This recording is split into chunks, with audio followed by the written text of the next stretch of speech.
evening, folks. It's Allison in Hot Springs on Christmas Eve, and I wish you a Merry Christmas if you celebrate. And it's afternoon here. It's really warm. We did have some cold weather a couple weeks ago down in the 20s, but now it's in the 70s, and I turned my heater off a couple days ago, and I have the door open, and so it's really nice to have fresh air in the house and enjoy the southern summery winter. And although usually down here, if it's warm, it's cloudy, so I'm missing my vitamin D. But I did get out earlier today and rake up some more of the leaves. I only have one little dogwood tree, but my neighbors have a lot of big trees, and so they're almost done. They're lingering. And I'm sort of tucked in at home today. I had some invitations to have a Christmas Eve dinner with friends, which is super nice. But I've been nursing a cold for about 10 days, and it's not the worst cold in the world, but it's lingering, and I keep being in denial of, like, I'm not even buying Kleenex. I keep just using toilet paper, hoping that it will be done, but every day I wake up and it's not quite done.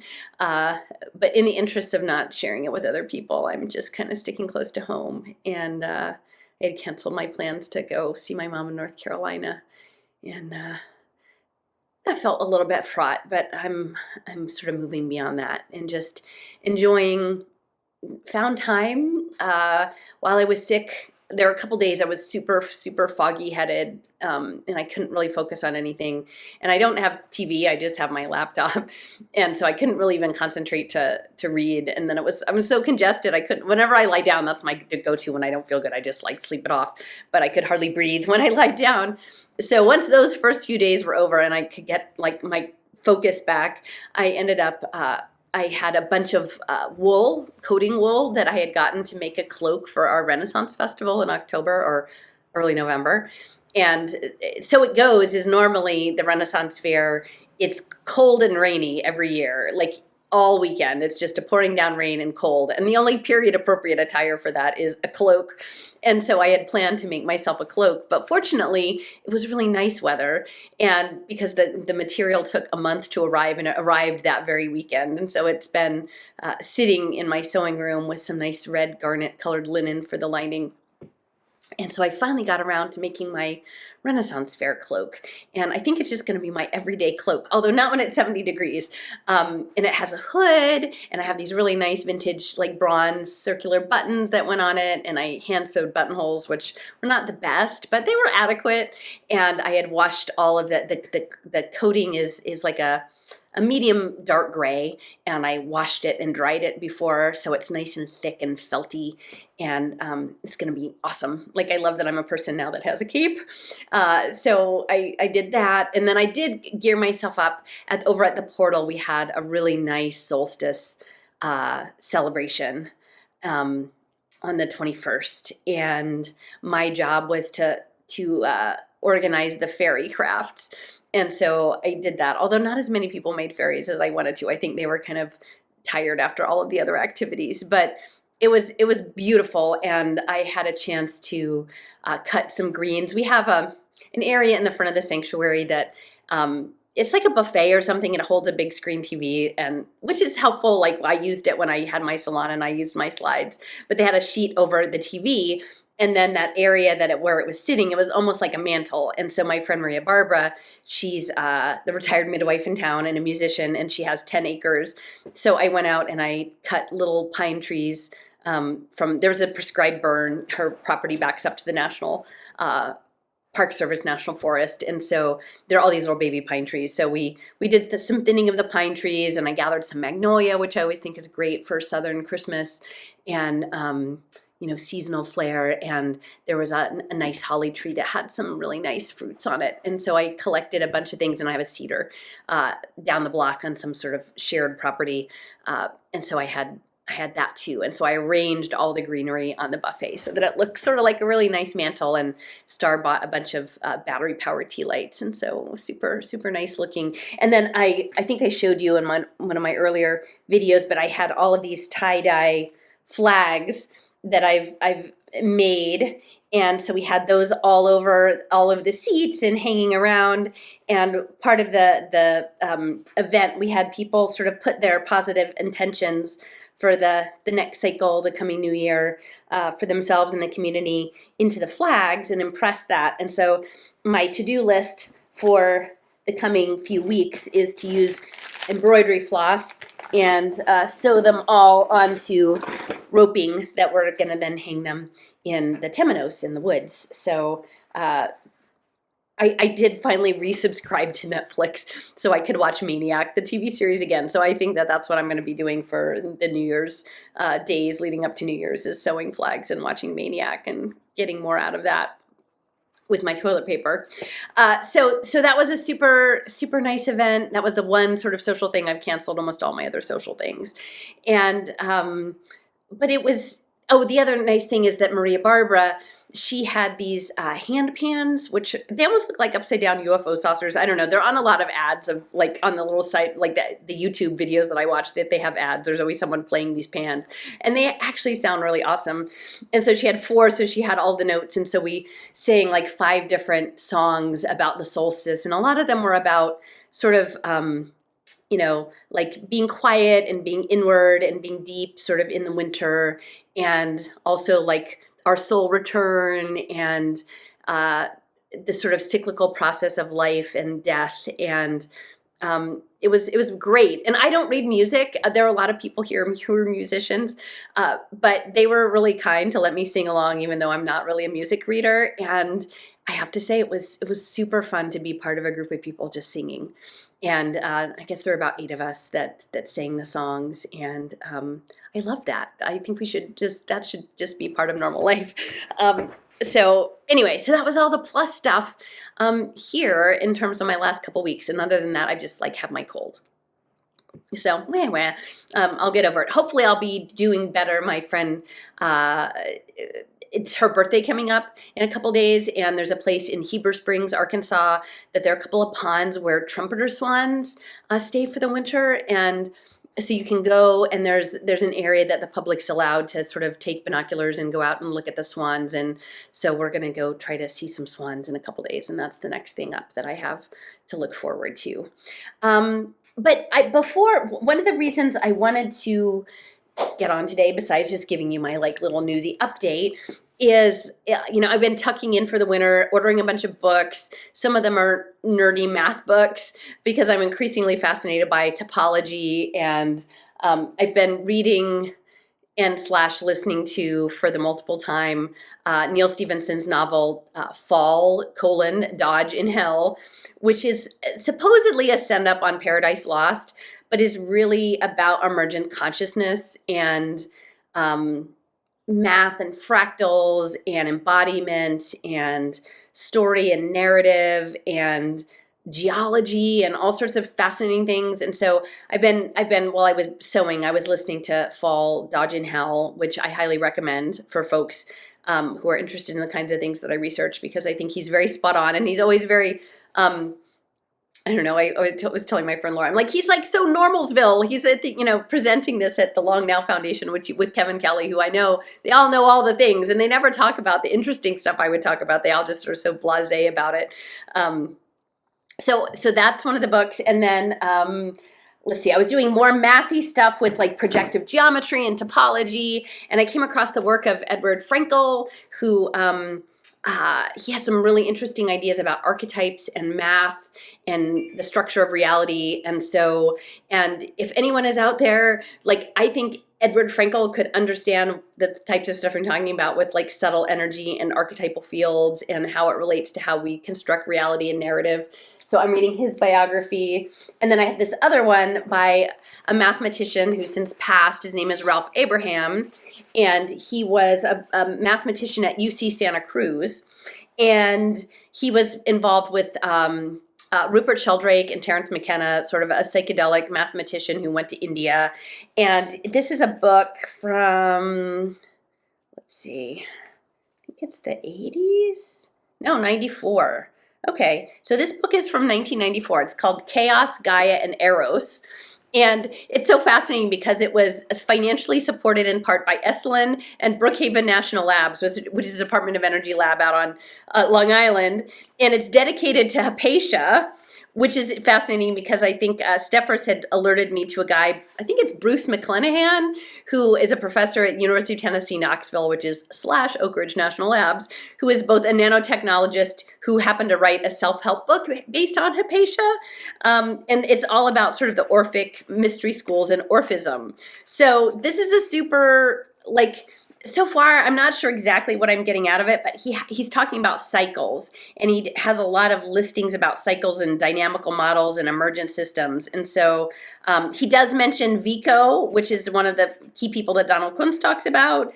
And yeah, so I'm working my way through here. And what's interesting is in Ralph Abraham's acknowledgments of this book, there are several people who I called Vesta adjacent, including Rianne Einsler, who did The Chalice and the Blade, and her husband, the social scientist David Loye, Loye, and also Hazel Henderson, who is a social impact entrepreneurial kind of person with Marie Strong. So there are several Vesta adjacent people that are part of this Chaos Gaia Eros book, and I'm still trying to suss out what this all has to do with hot springs. And part of it makes it feel like fractals and, I don't know why this is being too chatty. Like fractals and water and complexity and teaming. And what we have here in hot springs. So anyway, so that's what I'm up to. But besides the nerdy books, I actually also ordered some books from my childhood that I wanted to revisit, and I ordered like Watership Down and Mrs. Frisbee and the Rats of NIMH and The Cricket in Times Square. And so I have those around me. And I was talking with a friend who said, oh, have you ever read Tove Janssen's books, the Moomin books? And I was like, oh, no, I haven't read the Moomin books. And so this was the first one I ordered. And it's called Moominland Midwinter. And Tove Jansson was she was Swedish, but her family lived in Finland, artist and children's author, and like did these really nice little sketches. And so I was like, oh, I'll read Moominland Midwinter, and it turns out it was a perfect time because it was all about the solstice, which I'm a few days late, and that's why I'm going to go ahead and just record this, because if I wait till I'm totally better from my cold, it might be too far off the solstice to be really relevant. But this book, Moominland Midwinter, the English translation was in 1958. And I guess the original copyright was 1957. So that, but the nice thing about this book is it has these charming little illustrations, and it's a lot about characters. And when I started reading it, there were, it's like that ontopoetics where, depending on your mindset of the things that are occupying your mind or where your attention is focused, things surface. And so in this book, the things that stood out, sort of the core, is this little Moomin troll character. His family normally hibernates through the winter in their little house. It's all tucked away, but he wakes up, and he's the only one that wakes up. And so he's then confronted with a world that is, in all instances, like the world that he knew, but is very different because it's a different season, and the characters who are present in the house, in the household, in the nearby area are very different. And so it's really disorienting to have a place that's both the same and very, very different. And especially with me navigating this cold and not going to North Carolina to see my mom because I didn't, I was concerned about that. And it just brought up a lot of those feelings again from 5 years ago, when all of a sudden the world you thought you knew wasn't the world as you were encountering it. And then for me, then that reverberated later with my ex and his revelations. And it turns out, oh, my world really wasn't what I understood it to be. It was something totally different for the other people. And so that was really touching to me. And then there's the whole aspect of this, like you can see the snow. And so one of the things I've been really focused on lately is this idea of analog collected computers based in water and heart energy.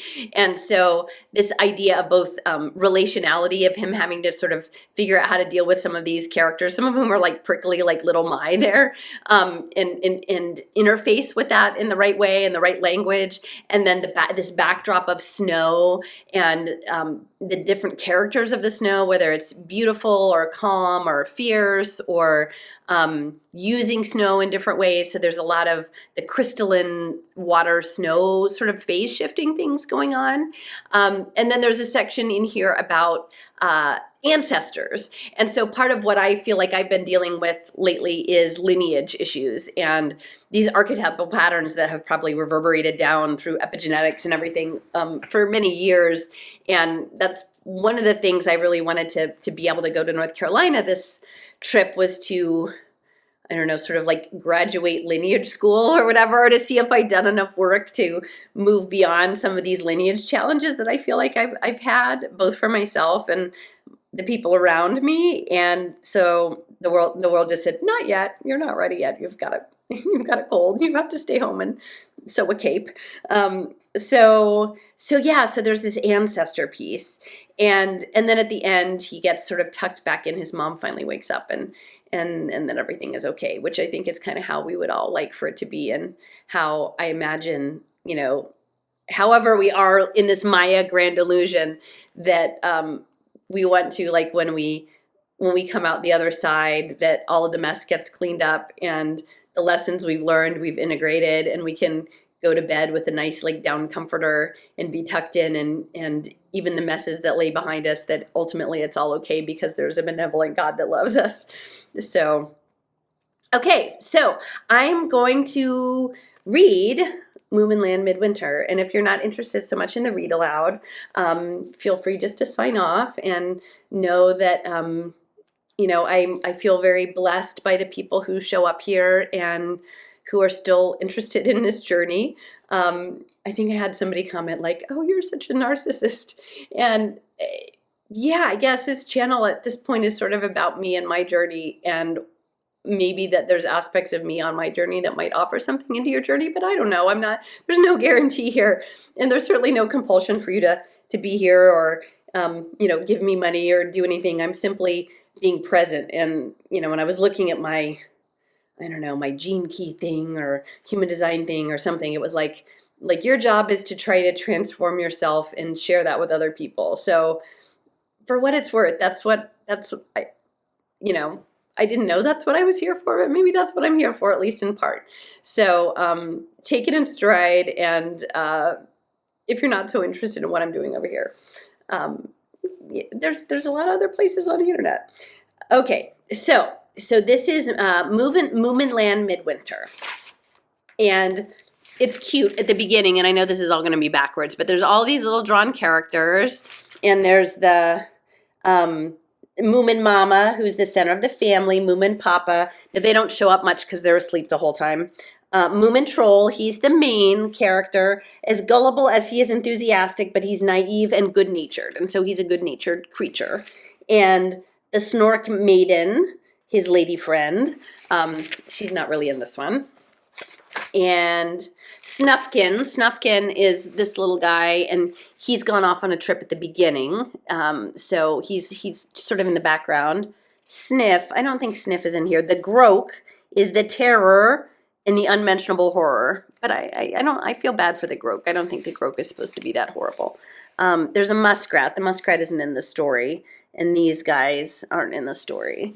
And the Hemulin is the collector of stamps and plants. Well, that's interesting because I think he's in there, but it didn't look like that. Two-Ticky is definitely a major character, and it says her common sense often restores order. And Little Mai is very feisty and grumpy, and she is the family's small, disrespectful, yet extremely positive friend. So, so it's like, how do you navigate all these characters? Oh, and then you will see the valley because there's a map. And the map is a really central thing in Fall, Dodge, and Help because he creates a universe. And so you can see there's like a river and a forest, and there's a bathing house, which is part of it, this little temple-y thing, and then the ocean over here. and the lonely mountains, which are very treacherous. So there's the map. Okay. Oh, and you can see him here. Here's a Moomin troll, and he's sticking his head out of the drift of snow, because snow is very important in this story. Okay, chapter 1. And then we see there's a lonely footprints under the moonlit night in the frozen tree. Chapter 1, about the snowed-in drawing room. The sky was almost black, but the snow shone a bright blue in the moonlight. The sea lay asleep under the ice, and deep down among the roots of the earth, all small beasts were sleeping and dreaming of spring. But spring was quite a bit away because the year had only just got a little past New Year's. And at the point where the valley began its soft slope towards the mountain stood a snowed-in house. It looked very lonely and rather like a crazy drift of snow. Quite near it ran a bend of the river, coal-black between ice edges. The current kept the stream open all winter, but there were no tracks leading over the bridge, and no one had touched the snowdrifts around the house. Inside, the house was warm and cozy. Heaps of peat were quietly smoldering in the central heating stove down in the cellar. The moon looked in sometimes at the drawing room window, lighting on the white winter covers of the chairs and on the cut glass chandelier in its white gauze dust cover. And in the drawing room also, grouped around the biggest porcelain stove of the house, the Moomin family lay sleeping their long winter sleep. They always slept from November to April, because such was the custom of their forefathers, and Moomins stick to tradition. That's the lineage stuff. They all had a good meal of pine needles in their stomachs, just as their ancestors used to have, and beside their beds each had hopefully laid out everything likely to be needed in the early spring: spades, magnifying glasses and films, wind gauges, and the like. The silence was deep and expectant, and every now and then somebody sighed and curled deeper down under the quilt. And the streak of moonlight wandered from rocking chair to drawing room table, crawled over the brass knobs of the bed end, and shone straight in Moomin Troll's face. And now something happened that had never happened before. Not since the first Moomin took to his hibernating den. Moomin Troll awoke and found that he couldn't go back to sleep again. He looked at the moonlight and the ice ferns on the window, and he listened to the humming of the stove in the cellar, and he felt more and more awake and astonished. And finally he rose and padded over to Moomin Mama's bed. He pulled at her ear very cautiously, but she didn't awake. She just curled herself into an uninterested ball. If not even Mother wakes up, it is no use trying the others, Moomin Troll thought, and went along by himself on a round through the unfamiliar and mysterious house. Now time is also a part of this theme. All of the clocks had stopped ages ago, and a fine coat of dust covered everything. And on the drawing room table still stood the soup tureen with pine needles left over from November. And inside its muslin dress, the cut glass chandelier was softly jingling to itself. And all at once Moomin Troll felt frightened and stopped short in the warm darkness beside the streak of moonlight. He was so terribly lonely. "Mother, wake up!" Moomin Troll shouted. "All the world's got lost!" And he went back and pulled at her quilt. But Moomin Mama didn't wake up, and for a moment her dreams of summer became uneasy and troubled, but she wasn't able to open her eyes. And Moomin Troll curled up on the rug next to her bed, and the long winter night went on. At dawn, the snowdrift on the roof began to move. It went slithering down a bit, and then resolutely coasted over the roof edge and sat down with a soft thump. And then you can see the picture with the moonlight coming in and the chandelier all covered up, and the little slip covers on all of the furniture, and the mama still sleeping. Now all the windows were buried, and only a weak gray light found its way inside. The drawing room looked more unreal than ever, as if it were a deep under the earth. And this is the thing that just really stood out to me, is this idea of the normal feeling so different and so unsettled. Waking up and having your world be so distinctly off that you can't quite get oriented to it.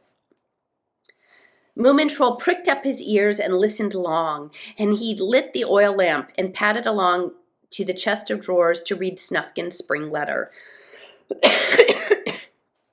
It lay, as usual, under the little Meerschaum tram car, and it was very much like the other spring letters that Snufkin had left behind when he went off to the south each year in October. It began with the word cheerio in his big round hand, and the letter itself was short. Cheerio, sleep well and keep your chin up. First warm spring day and you'll have me here again. Don't start dam building without me, Snufkin. And Moomin Troll read that letter several times, and suddenly he felt hungry. So he went out in the kitchen.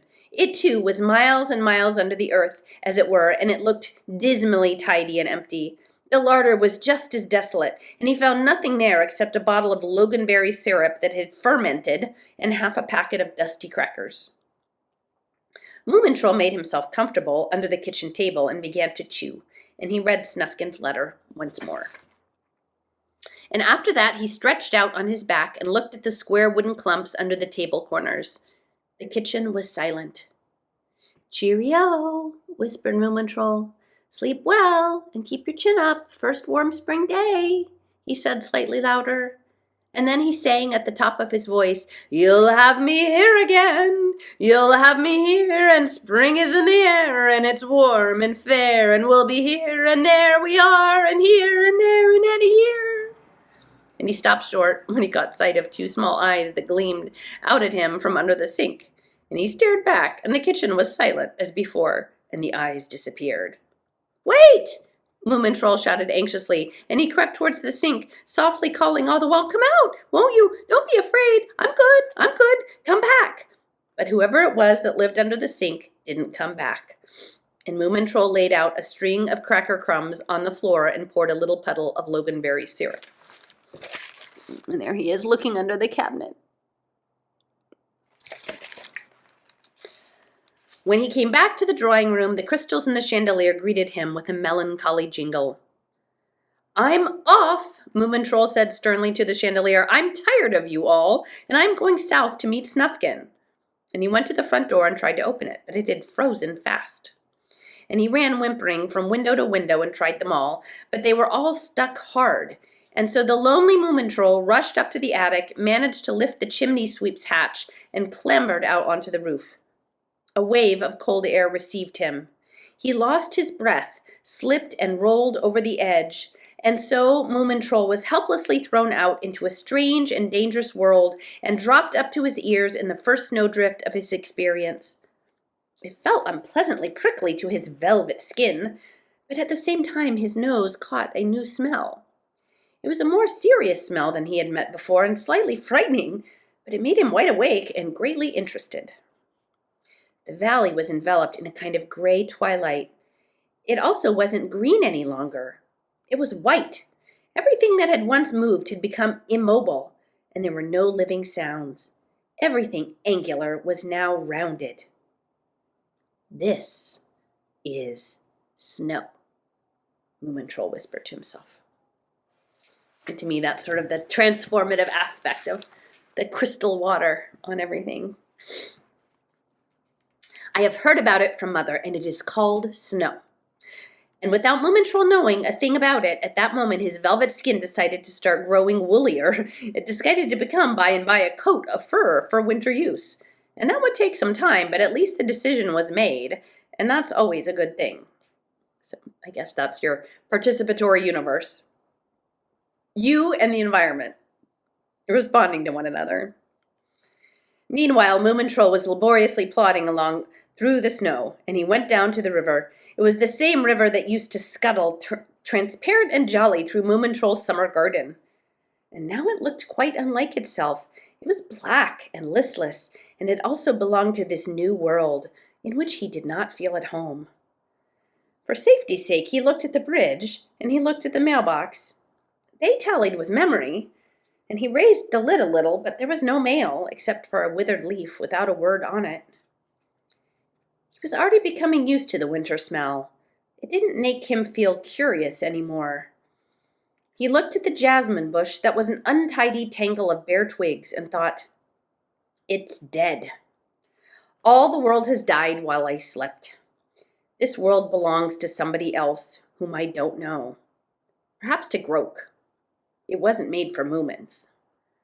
And he hesitated for a moment, and then he decided that he would still feel worse if he were the only one awake among the sleeping. And that was why Moomin Troll made the first tracks in the snow, over the bridge and up the slope. They were very small tracks, but they were resolute and pointed straight in among the trees southward. So there he is at the edge, and there's more water, right? And the transition of the water from the summer burbling brook to the blackness of the winter stream. And the bridge, that transition point over, right? The boundary crossing. And how we leave our tracks. We leave the tracks with where we go. So chapter 2, about the bewitched bathing house. Down by the sea, farther to the west, a young squirrel was skipping aimlessly about in the snow. He was quite a foolish little squirrel who liked to think of himself as, quote, the squirrel with the marvelous tail. As a matter of fact, he never thought at all about anything for very long. Mostly he was just feeling about things. His latest feeling was that his mattress in the nest was getting knobbly, and so he had gone out to look for a new one. Now and again he mumbled, a mattress, to keep himself from forgetting what he was looking for. He forgot things very easily.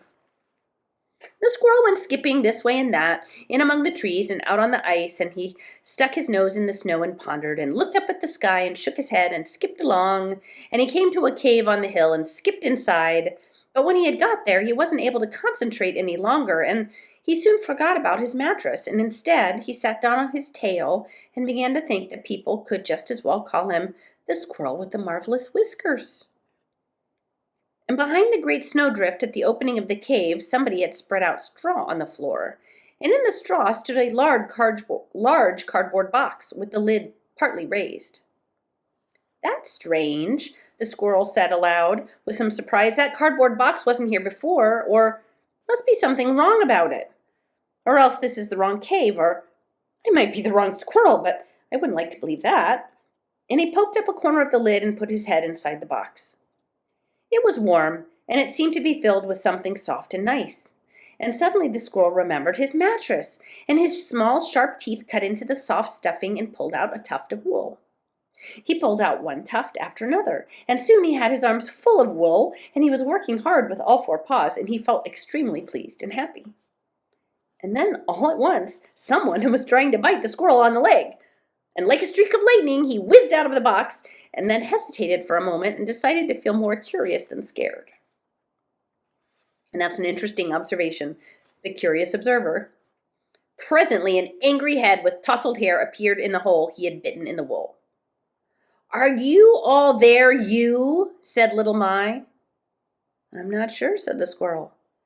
Now you've woken me, Little My continued severely, and eaten half my sleeping bag. What's the great idea?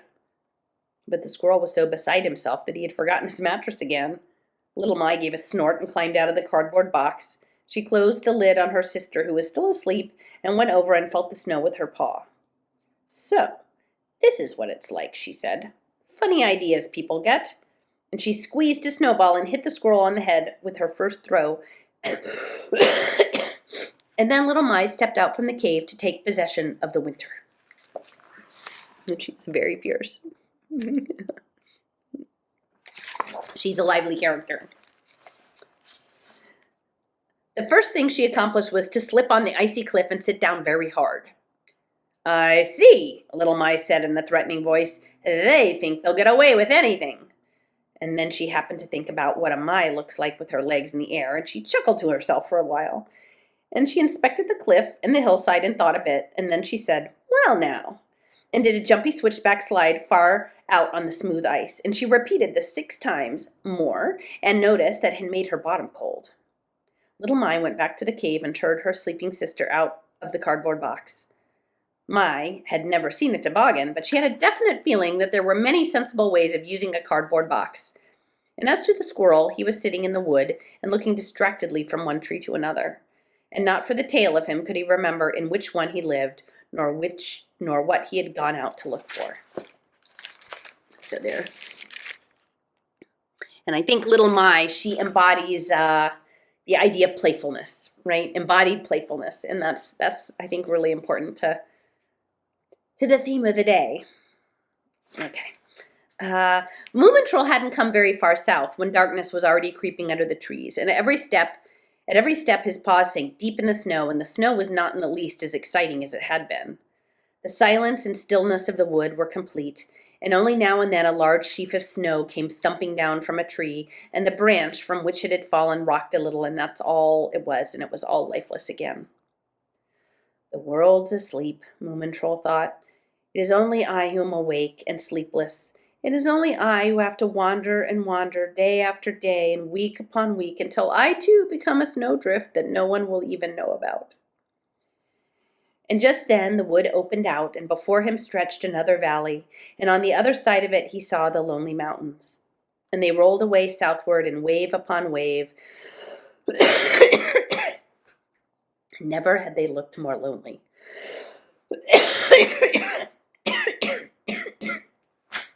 Pardon me. Only now Moomintroll began to feel the cold. The evening darkness came crawling out of the clefts and climbed slowly toward the frozen ridges, and up there the snow was gleaming like bared fangs against the black mountain, white and black and loneliness everywhere.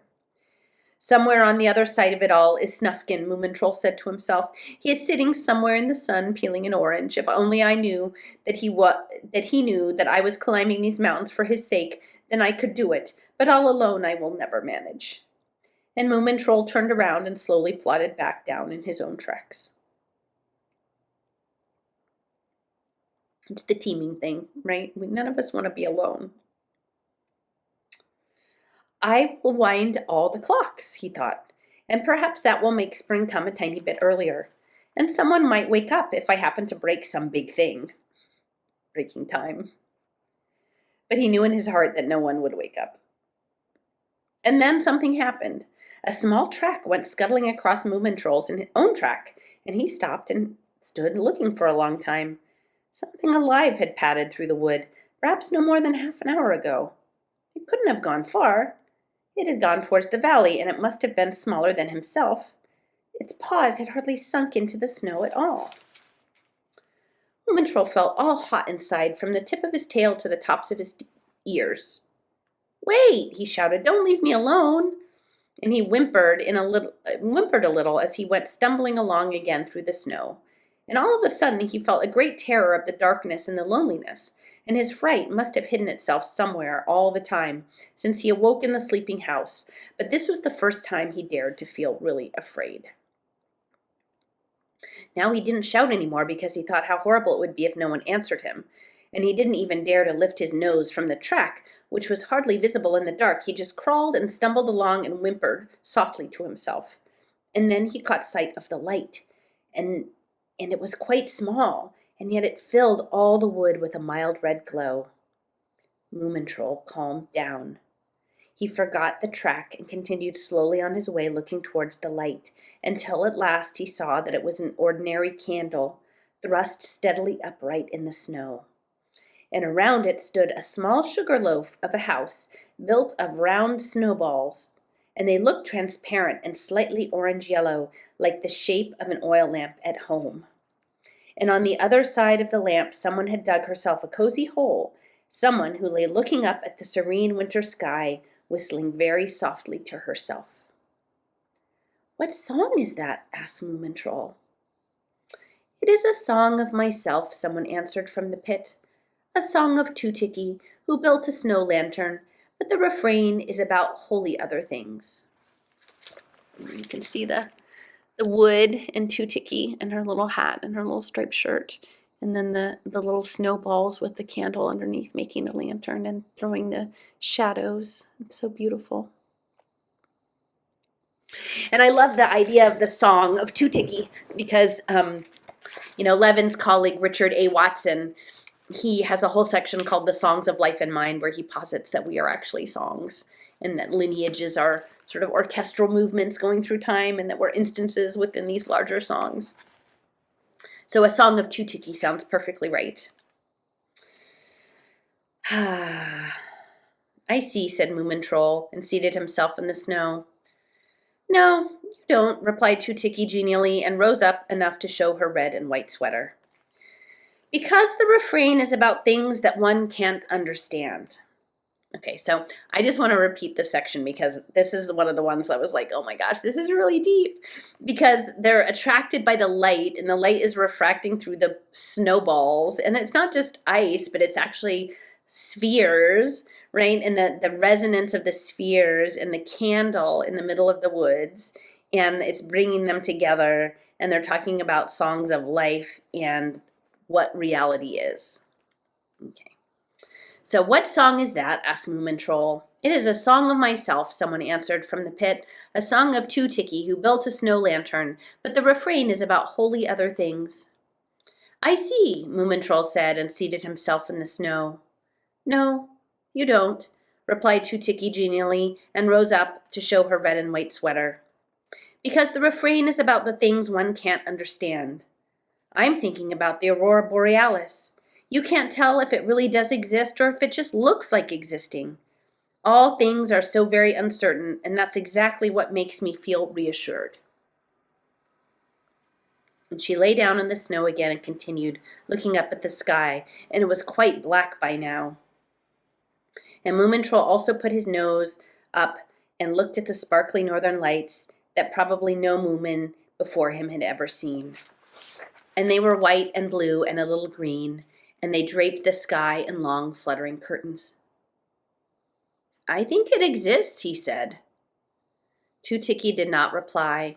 She crawled up to the snow lantern and lifted out her candle. We will take this home, she said, before the grope comes and sits on it. Moomin Troll nodded gravely. He had seen the grope once. An August night long ago, cold and gray like a lump of ice, she had squatted in the shadows of the lilac bushes and just looked at him. But what a look! And when she slunk away, the ground was frosted white where she had sat. And for a moment, Moomin Troll wondered whether winter itself weren't something that 10,000 gropes had made by squatting on the ground. But he decided to take up this matter later on when he knew Two-Ticky a little bit better. And while they found their way back to the valley, the valley seemed lighter, and Moomin Troll saw that the moon was up, and the Moomin house stood by itself asleep on the other side of the bridge. But here Two-Ticky turned westward and made a shortcut through the bare fruit orchard. There were a lot of apples here last fall, Moomin Troll remarked sociably. But there's a lot of snow, replied Two-Ticky distantly without stopping. And they came to the shore, and the sea was one single vast darkness, and they walked cautiously out on the narrow landing stage that led to the Moomin family's bathing house. I used to dive from here, Moomin Troll whispered very softly, and looked at the yellowed and broken reeds that stuck out of the ice. The sea was so warm, and I swam 9 strokes underwater. Two-Ticky opened the door to the bathing house, and she went in first and set the candle on the round table that Moomin Papa had found floating in the sea long ago. Everything was quite the same as usual in the old octagonal bathing house. The knotholes in the hollowed-out board walls, the same green and red window panes, the narrow benches and the cupboard that held the bathing gowns and the slightly leaky inflatable Hemmelin. Everything was exactly as in the summer, but still the room had changed in some mysterious way. Two-Ticky took off her cap, and it climbed straight up the wall and hung itself on a peg. Here's the beautiful look of the bathing house and the dark sea and the moon and the little bridge over. And I really do think that so much of this idea of the water is the consciousness and our beingness and the instances of being anchored above consciousness for a while and then learning our lessons and then diving back in and bringing our integrated lessons back to it. And so when they're talking about it's interesting because it's the apples, and the apple is the core of the apple is the torus and the torus field.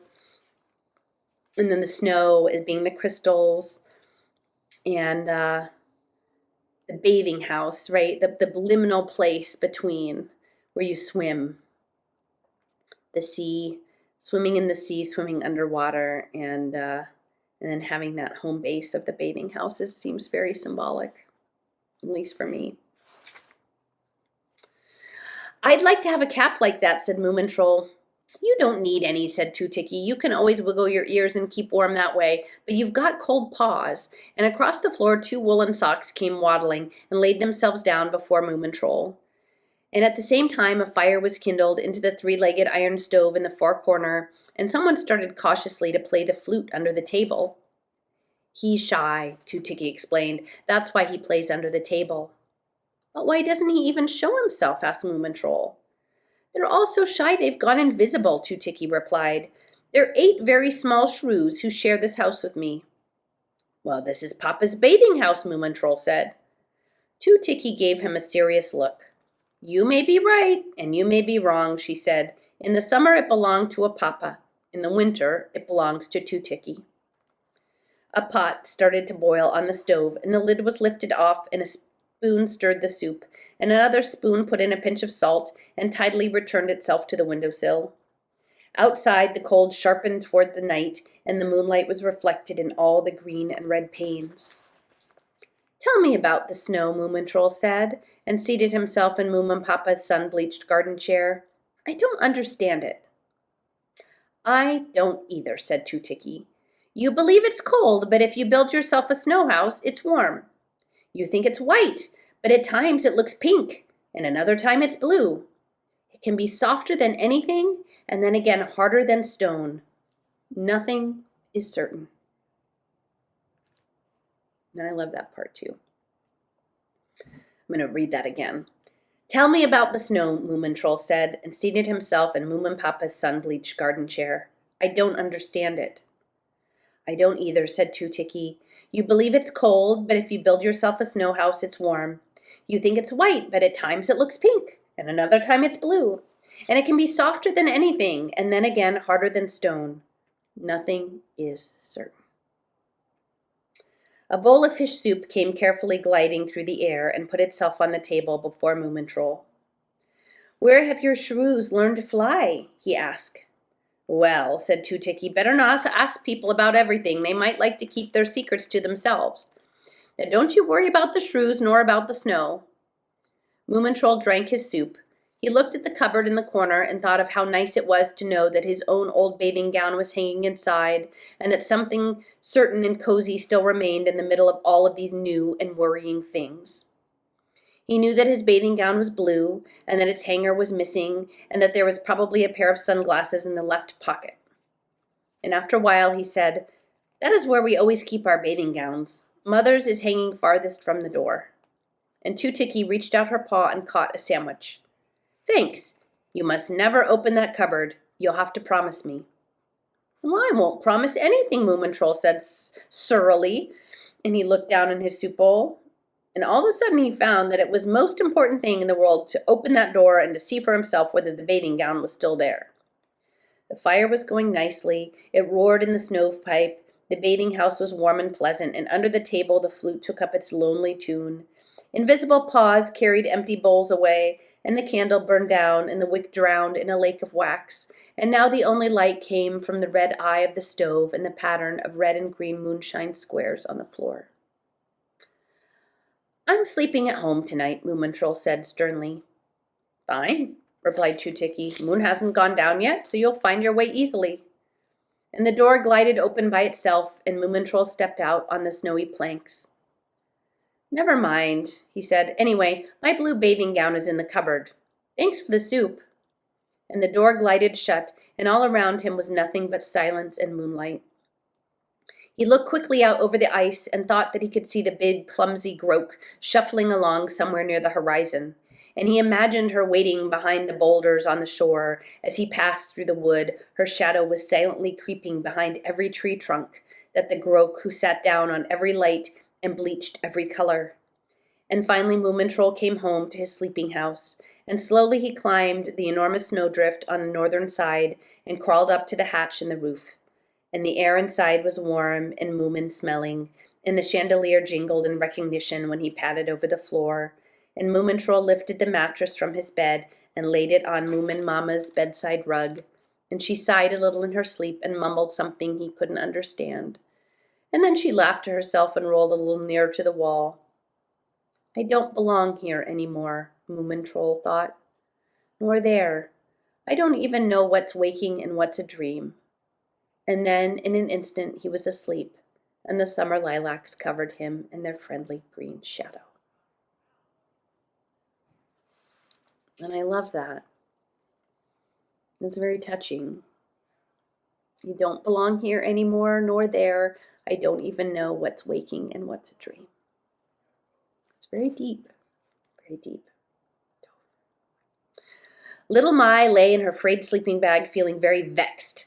A wind had sprung up in the evening and blew straight into the cave, and the wet cardboard box had burst in 3 places, and most of the stuffing was confusedly blowing around from corner to corner in the cave. "Hello, old sister," Little Mai shouted, and knocked to Mimble's daughter in the back. But Mimble's daughter slept. She didn't even move. "I am growing angry," said Little Mai, "when, for once, one could have used some use for a sister," and she kicked herself free from the sleeping bag and crawled to the cave opening and looked out at the cold night with some delight.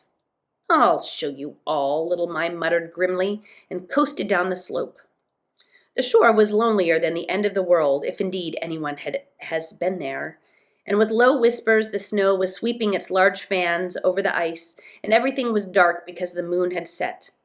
"Here we go," said Little Mai, and spread her skirts to the evil northern wind, and she started to slide along between the snowy spots, swerving left and right and spacing her legs with the secure poise you usually have if you are a Mai. The candle in the bathing house had burned down long ago when Little Mai passed. She could see only the pointed roof outlined against the night sky. But she didn't think for a moment, "There's our old bathing house." She sniffed the sharp and dangerous smells of winter and stopped by the shore to listen. The wolves were howling far away in the lonely mountains. "Makes my blood curdle," Little Mai murmured, grinning to herself in the dark. Her nose told her that there was a path here that led to Moomin Valley and to the house where one could find some warm quilts and possibly even a new sleeping bag. She dashed over the shore and straight in among the trees, and she was so small that her feet made no tracks at all in the snow. So there's Little Mai looking for a better sleeping bag. And I'm not sure if I showed you the inside of the snow, the little bathing house with the soup. And then here's her going off on her trek. Her little buttons. So I am going to take a pause for a moment.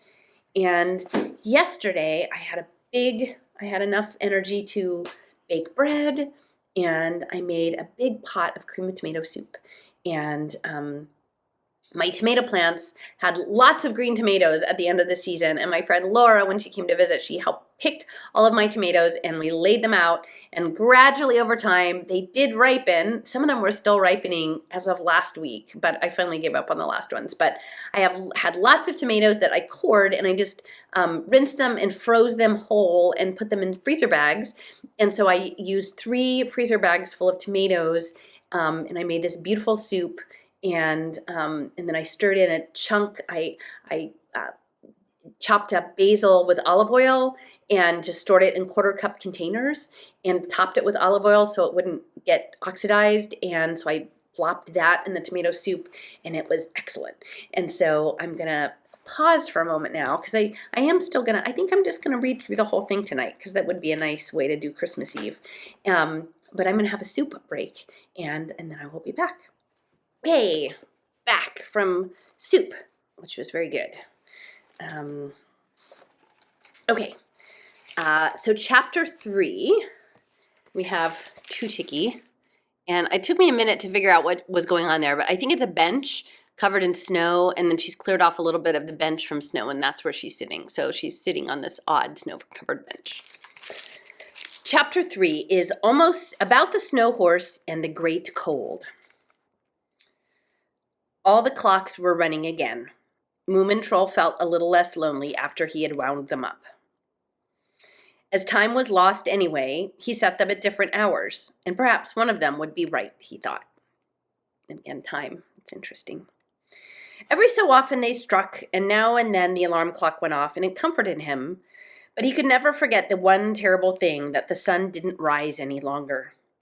Yes, it's true, morning after morning broke in a kind of gray twilight and melted back again into the long winter night, But the sun never showed himself. He was lost, simply lost. Perhaps he had rolled over out into space. At first, Moomintroll refused to believe it. He waited a long time. Every day he went down to the shore and sat there to wait, with his nose to the southeast. But nothing happened. And then he went home again and closed the hatch in the roof and lit a row of candles on the drawing room mantelpiece. The dweller under the sink had still not come out to eat, but was probably living a secret and important life by himself. The Groke sauntered about on the ice, deep in her own thoughts that no one would ever learn, and in the cupboard of the bathing house something dangerous was lurking among the gowns. What can one do about such things? Such things just are, but one never knows why, and one feels hopelessly apart.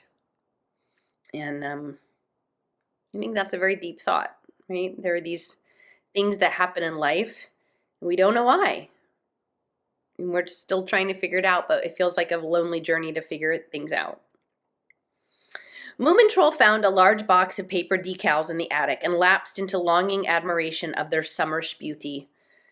They were pictures of flowers and sunrises and little carts with gaudy wheels, glossy and peaceful pictures that reminded him of the world he had lost. And first he spread them out in the drawing room floor, and then he hit upon pasting them on the walls. And he pasted slowly and carefully to make the job last, and the brightest pictures he pasted above his sleeping mamma. Moomintroll had pasted along all the way to the looking glass before he noticed that the silver tray had disappeared. It had always hung to the right of the looking glass in a red cross-stitched tray hanger. And now there was only the hanger and a dark oval on the wallpaper. He felt very upset because he knew that Moomin Mama loved that tray. It was a family treasure that no one was allowed to touch, and it used to be the only thing that was polished for midsummer. Distractedly, Moomintroll hunted everywhere, and he found no tray.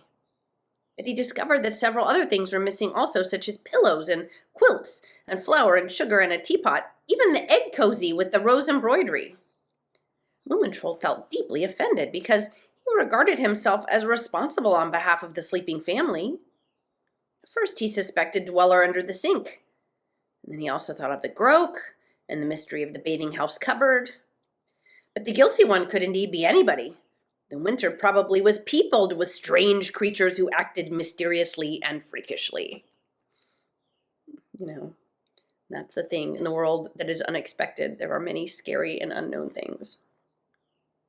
I must ask Tootik, he thought Moomintroll.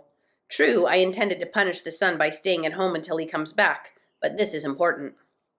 And when Moomintroll stepped out in the gray twilight, a strange white horse was standing by the veranda, staring at him with luminous eyes. He cautiously approached and greeted it, but the horse did not move. Moomintroll now saw that it was made of snow. Its tail was the broom from the woodshed, and its eyes were small mirrors. He could see his own picture in the mirror eyes, and this frightened him a little bit, so he made a detour by the bare jasmine bushes. If there was only a single soul here that I knew of old, Moomintroll thought, someone who wouldn't be mysterious, but just quite ordinary. Someone who had just also awakened and also didn't feel at home. And then one could say, hello! Terribly cold, isn't it? Snow is a silly thing. What?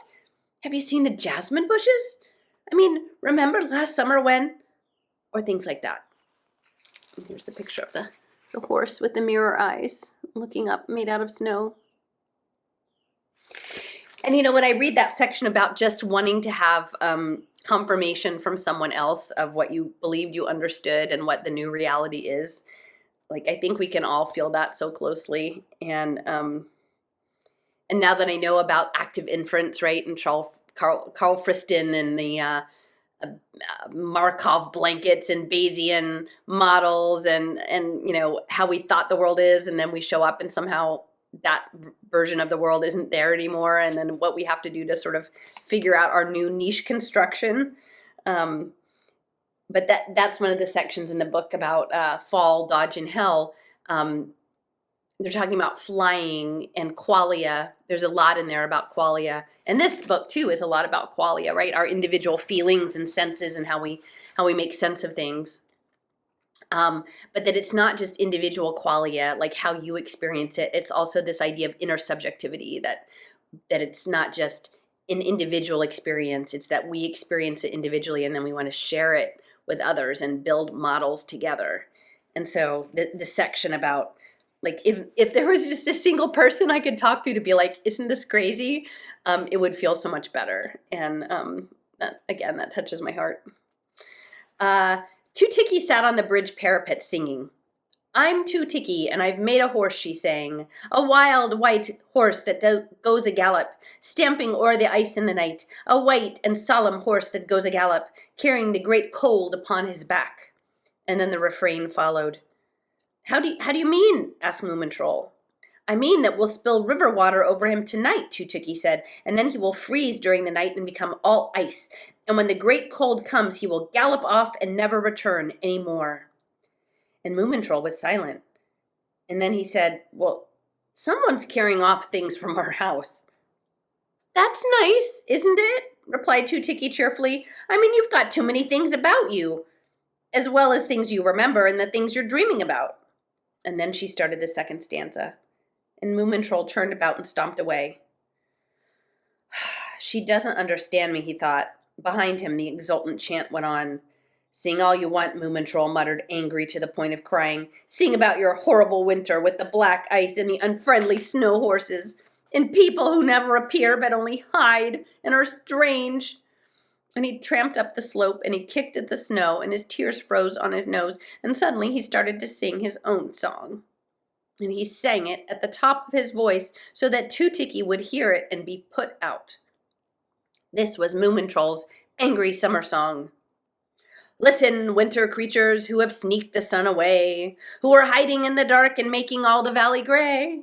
I am utterly alone, and I'm tired to the bone, and I'm sick enough of snowdrifts to just lay me down and groan. I want my blue veranda and the glitter of the sea, and I'll tell you one and all that your winter's not for me. Just you wait until my son's coming back to look at you, and then you'll look silly, all of you, Moomintroll shouted, and didn't even care about his rhymes anymore. Because then I'll dance on a sunflower disc and lie on my stomach in the warm sand, and I'll keep my window open all day on the garden and the bumblebees and on the sky blue sky and on my own great orange-yellow sun. And the silence was oppressive when Moomintroll finished his song of defiance, and he stood listening for a while, but no one opposed him. Something is bound to happen, he thought with a tremble. And something did happen. High up from near the top of the hill, something came coasting down, and it shot downward in a plume of glittering snow and shouted, Stand aside, keep clear! And Moomintroll could only stare, and straight towards him rushed the silver tray, and on it, the missing egg cozy. Two-Tiki must have poured river water on them. Moomintroll had time to reflect, and now they're alive and galloping away and won't ever return any more. The collision came. Moomintroll was thrown deep into the snow, and even under the surface he could hear Two-Tiki's laughter. And then there was also another laugh, a laugh that could belong to only one person in the whole world.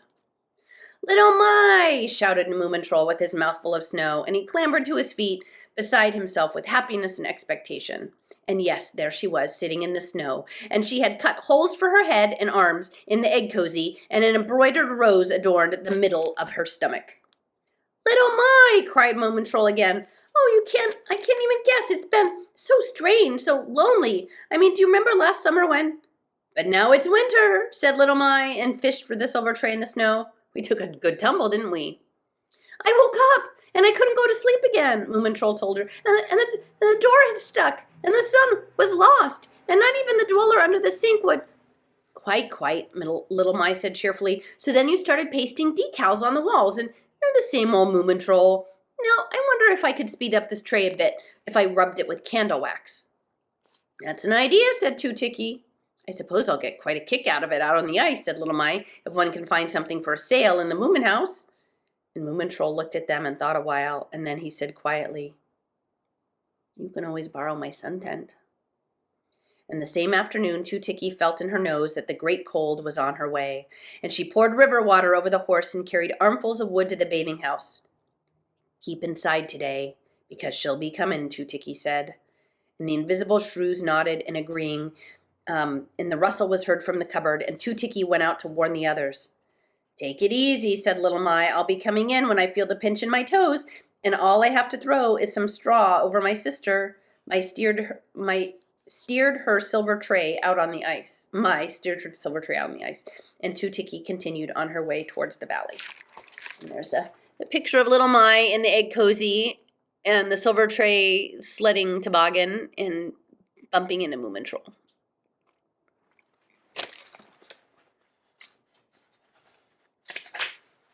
On the path, she met the squirrel with the marvelous tail. Keep it home tonight because the great cold is coming, said Two-Tiki. Yes, said the squirrel. You haven't seen a spruce cone I left here somewhere. I haven't, said Two-Tiki, but promise me that you won't forget what I told you. Stay at home after twilight. It is important. And the squirrel nodded absent-mindedly, and Two-Tiki went on to Moomin House and climbed the rope ladder that Moomin Troll had hung out, and she opened the hatch and called to him. And Moomin Troll was darning the family's swimming trunks with red cotton yarn. I just wanted to tell you that the great cold's on her way, Two-Tiki said. A still greater one? Asked Moomin Troll. How big do they grow? This is the most dangerous of them all, said Two-Tiki, and she will come in the afternoon when the sky changes to green straight in from the sea. It's a she, then? Asked Moomin Troll. Yes, and very beautiful, said Two-Tiki, but if you look her in the face, you'll be frozen to ice. You'll be hard like a stale biscuit, and not even crumble, and that's why you better keep at home tonight. And Two-Tiki crawled back out on the roof, and Moomin Troll went down in the cellar and piled more peat into the central heating stove, and he also spread some quilts over the sleeping family. And then he wound the clocks and went out, and he felt like having some company when the Lady of the Cold made her visit. When Moomin Troll reached the bathing house, the sky was already paler and greener than before, and the wind had gone to sleep, and the dead reeds sprouted stiff and immobile from the ice by the shore. He listened, and he thought he could hear a very low and softly humming tone in the silence itself. Perhaps it came from the ice that was freezing itself deeper and deeper down in the sea. The bathing house felt well warmed, and on the table stood Moomin Mama's blue teapot. He sat down in the garden chair and asked, When is she coming? Quite soon now, said Two-Tiki, but don't worry. Well, the Lady of the Cold doesn't worry me any, said Moomin Troll, but I am worried for the others, those that don't know anything about it, like the dweller under the sink, and that one in the cupboard, or the groke that only looks at you and never says a word. Here's Two-Tiki telling the troll to make sure that, not the troll, the squirrel, to go inside.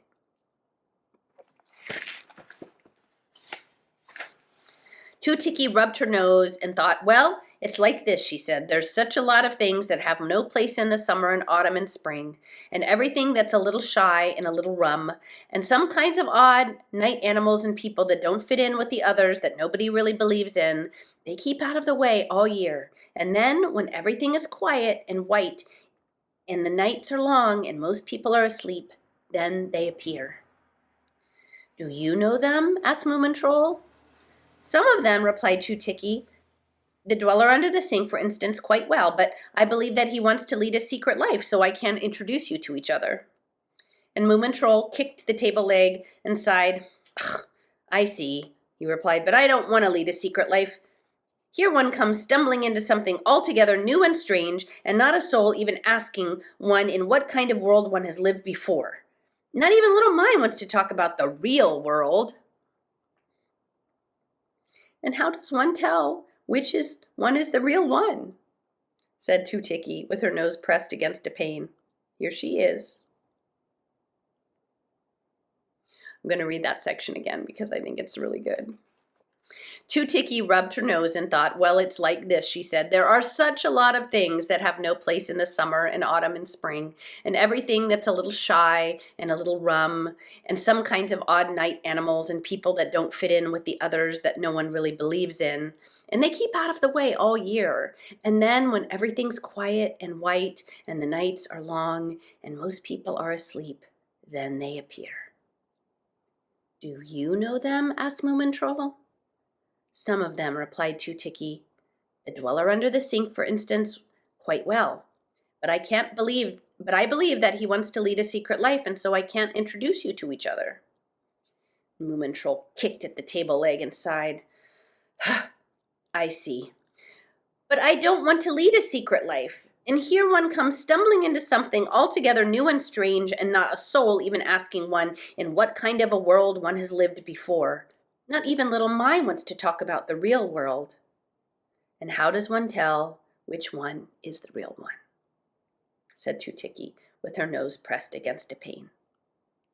Here she is.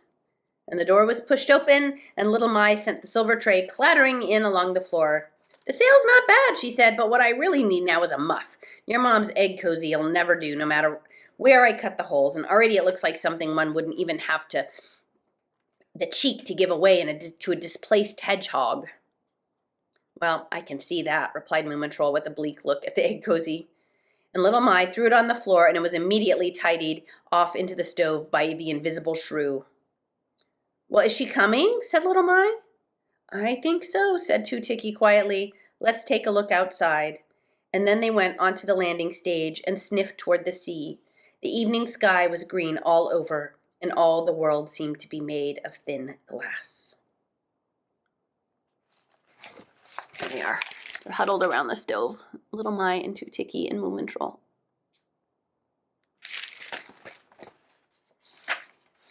All was silent, nothing stirred, and the slender stars were shining everywhere and twinkling in the ice. It was terribly cold. Yes, she is on her way, said Tutiki. We'd better go inside. The shrew stopped playing under the table, and far out on the ice came the Lady of the Cold. She was pure white, like the candles. If one looked at her through the right pane, she became red, and seen through the left one, she was pale green. And suddenly Moomintroll felt the pane become so cold that it hurt, and he drew back his nose in fright, and they sat down by the stove and waited. Don't look, said Tutiki. Hello, here comes something crawling into my lap, cried little Mai surprisedly and looked down at her empty skirt. It's my shrews, said Tutiki. They're scared. Sit still and they'll go away soon. And now the Lady of the Cold was walking past the bathing house, and perhaps she did cast an eye through the window, because an icy draught suddenly swept through the room and darkened the red-hot stove for a moment. And then it was over.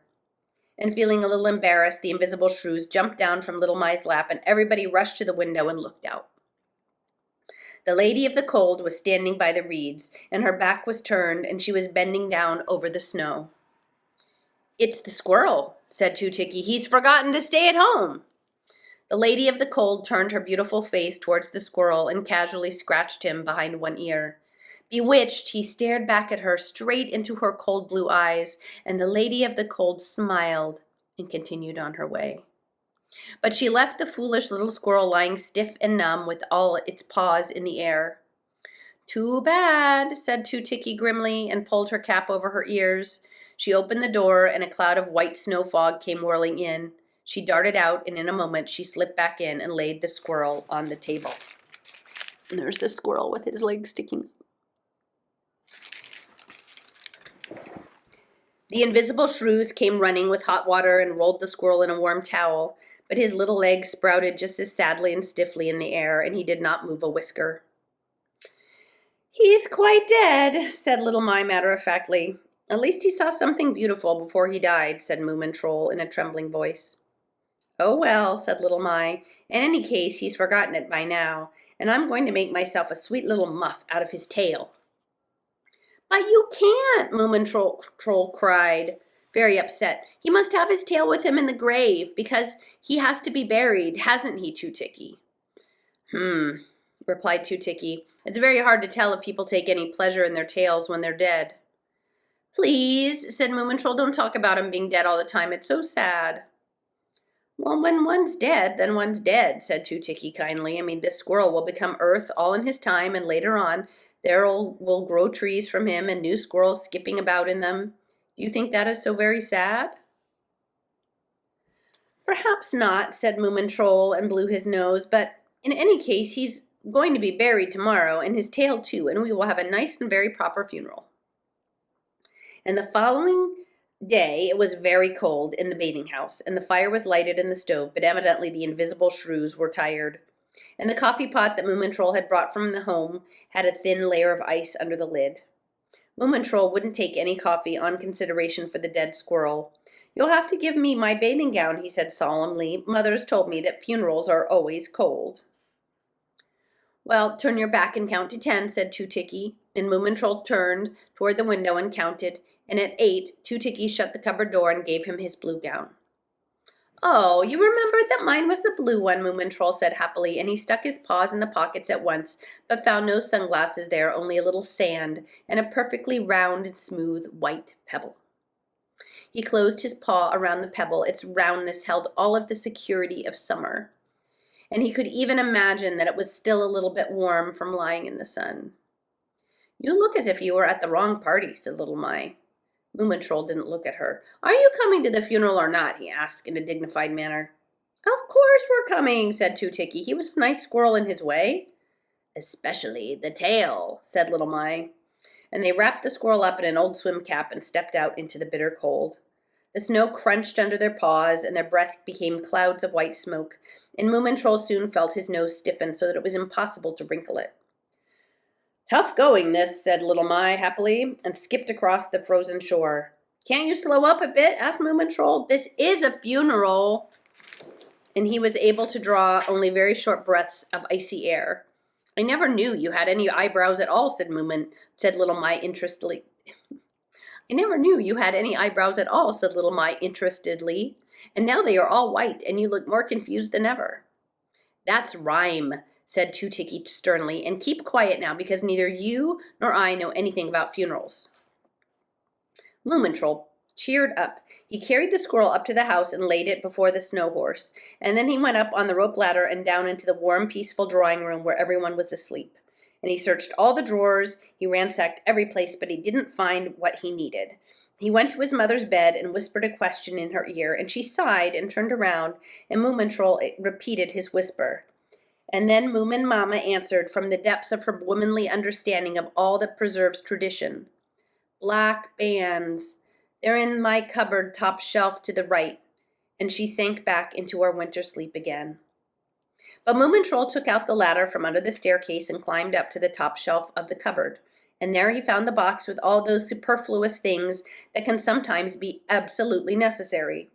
Black bands for mourning, gold bands for great celebrations, and the key to the house, and the champagne whisk, and the tube of ceramic glue, and spare brass knobs for the bedposts, among other things. And when Moomin Troll came out, he had a black bow on his tail, and he also made fast a little black bow on Two Ticky's cap. But Little My flatly refused to be decorated. If I feel sorry, I needn't show it with a bow, she said. If you feel sorry, that is, said Moomin Troll, but you don't. No, said Little My, I can't. I'm either always glad or angry. Would it help the squirrel if I were sorry? No. But if I'm angry at the Lady of the Cold, I might bite her leg sometime, and then perhaps she'll take care not to scratch little squirrels behind their ears just because they're sweet and fluffy. Well, there's something in that, said Two Ticky, but Moomin Troll's also right, however, that's possible. And what do we do now? Well, now I'm going to dig a hole in the ground, said Moomin Troll. This is a nice spot, and there are a lot of daisies here in the summer. But, dearest, said Two Ticky sadly, the ground is frozen stone hard, and you couldn't even bury a grasshopper in it. Moomin Troll looked helplessly at her without replying. No one said a word, and at that moment the snow horse lowered his head and cautiously sniffed at the squirrel. It looked questioningly at Moomin Troll with its mirror eyes, and its broom tail moved slightly, and at the same time the musical shrew struck up a sad tune on his flute. Moomin Troll nodded gratefully. And then the snow horse lifted the squirrel on his back tail, and swim cap and all, and everyone started to walk back to the shore. And Two Ticky sang this about the squirrel. There was a little squirrel, a very small squirrel. He wasn't very clever, but his fur was nice and warm. And now he is cold, quite cold, and all his legs are numb. But he is still the squirrel with the marvelous tail. And when the horse felt hard ice under his hooves, he tossed his head, and his eyes lighted up, and suddenly he cut the caper and galloped off. And the shrew changed over to a fast and lively tune, and farther away galloped the snow horse with the squirrel on his back, and finally he was just a speck on the horizon. I wonder if this went off right, said Moomin Troll worriedly. It could have been better, said Two Ticky. Well, it could, said Little My, if only I had got the nice tail for my muff. So there they are on the shore, watching the snow horse gallop off with the squirrel on his back in the swimming cap.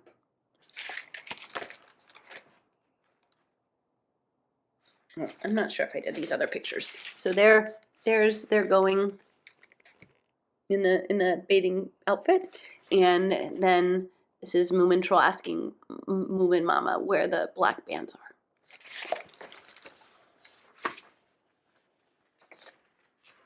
Yeah. Okay. All right. I'm going to pause for a second and get a drink of water because my cough is coming back.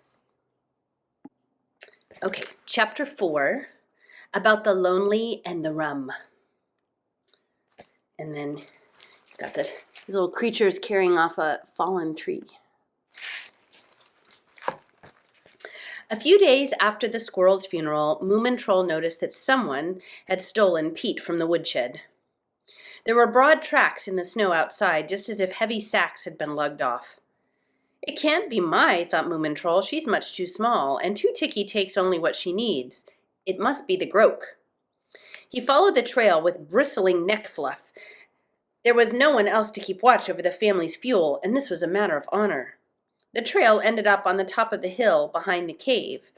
There lay peat sacks, and they were piled up to make part of a bonfire, and on top of them rested the family's garden seat that had lost one of its legs in August. That seat's going to look fine, said Tooticky, stepping out from behind the bonfire. It's old and dry as dust. Certainly, said Moomintroll, it has been a long time in the family. We could have repaired it. Or made a new one, said Tooticky. Would you like to hear the song about Tooticky who made a great winter bonfire?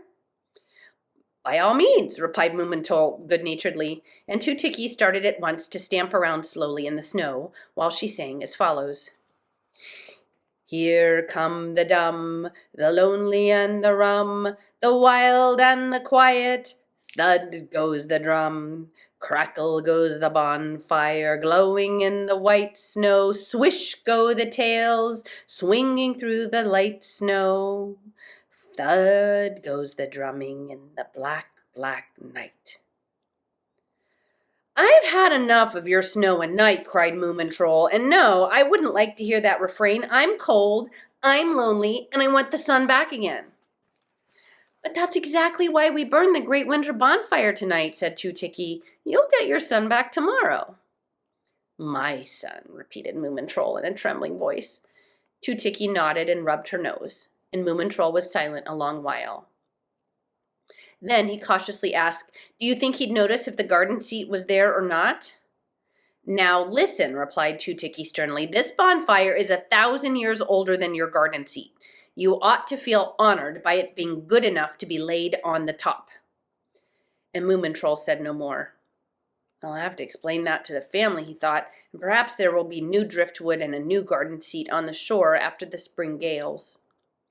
The pyre was growing. Dried-up tree trunks were being lugged up the hillside, as well as rotten stumps, old casks, and battens that people seemed to have found on the shore. But the people themselves never came into view. Moomintroll had a feeling that the hill was thronged with them, but he never caught sight of anybody. Little Mai came along, trailing her cardboard box in the snow. I won't need it now, she said. The silver tray is much better, and my sister seems to like sleeping in the drawing-room rug. When are we going to light the fire? At moonrise, said Tooticky. And Moomintroll felt greatly excited all evening, and he padded from one room to the next and lit more candles than usual, and now and again he stood still listening to the even breathing of the sleepers and to the light snapping in the walls as the cold sharpened. He felt certain that all the mysterious people would come out of their holes and dens tonight, and all the light-shy and unreal that Tooticky had talked about, and they would come padding up to the great bonfire, and that all the small beasts had lighted to make the dark and the cold go away, and now he would see them. And Moomintroll lit the oil lamp and went up to the attic, and he opened up the hatch, and the moon had not yet risen, but down in the valley it was bleakly lighted by the aurora borealis, and down by the bridge a line of torches was moving along, surrounded by leaping shadows, and they were on their way to the seashore and the hilltop. Okay, so here's the lights in the woods, in the water. Ooh, a little creepy. Moomintroll climbed cautiously down with the lighted lamp in his hand. The garden and the wood were filled with flickering lights and whispers, and all the tracks were leading to the hill. And when he reached the shore, the moon was already high over the ice, chalk blue and terribly remote. And something moved beside Moomintroll, and he looked down into Little Mai's ferociously gleaming eyes. "It's going to be quite a fire," she laughed. "Make all the moonshine look silly." And she looked up towards the hilltop at the same time and saw a yellow flame rising against the sky. Two-Ticky had lit the bonfire. It wrapped itself in flames at once from ground to top, and it gave a roar like a lion, and it threw its reflection straight down on the black ice. A lonely little tune came running up past Moomintroll, and it was the musical shrew who was a little late for the winter ritual. Small and great shadows were solemnly skipping around the fire on the hilltop. Tails were beginning to thud on drums. "Goodbye to your garden seat," said Little Mai. "I've never needed it," Moomintroll replied impatiently, and he stumbled up the icy slope. It was glittering in the firelight, and the snow was melting from the heat, and the warm water was wet on his paws. "The sun's coming back again," Moomintroll thought in great excitement. "No darkness, no loneliness anymore, and once again I will sit in the sun on the veranda and feel my back warming." And there's the dramatic image of the fire and the shadows and the moon, and then there's little Moomintroll with his oil lamp down at the base of the hill.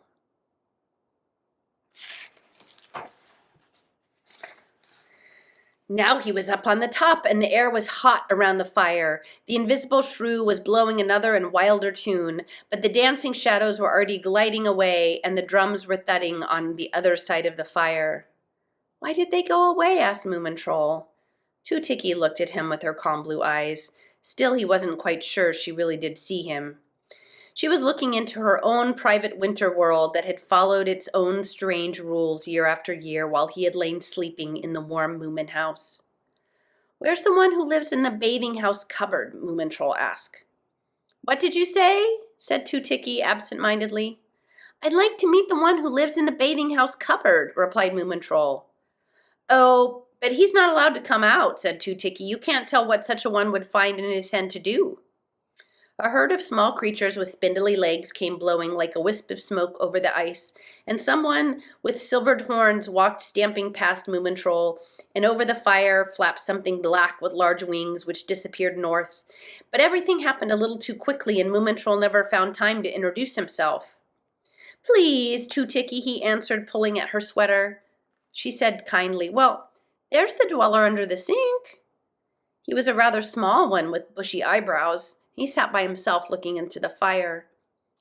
Moomintroll sat down beside him and said, "I hope those crackers weren't too old." And the little beast looked at him but didn't reply. "May I compliment you on your exceptionally bushy eyebrows?" Moomintroll continued politely. And to this the beast with the eyebrows replied, "Shadaf Umu." "Eh?" asked Moomintroll surprisedly. "Radamsa," said the little beast fretfully. "He has a language all his own, and now he believes you've hurt him," Two-Ticky explained. But that wasn't my intention at all," said Moomintroll anxiously.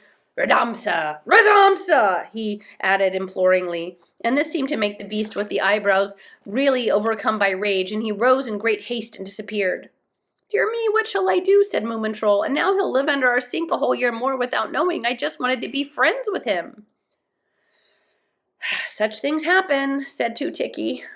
The garden seat crumbled to pieces in the shower of sparks, and nearly all the flames had died down by now, but the great embers were still smoldering, and the water was bubbling in the crevices, and the shrew suddenly stopped playing, and everyone looked out toward the ice.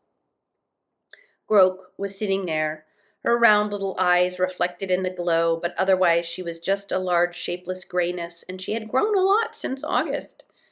The drum ceased while the Groke came shuffling up the hillside. She went straight to the fire, and without saying a word, she sat down on it. And there was a sharp hissing sound, and the hilltop was wrapped in mist, and when it passed away again, no embers were to be seen, only a big gray Groke blowing snow fog about her.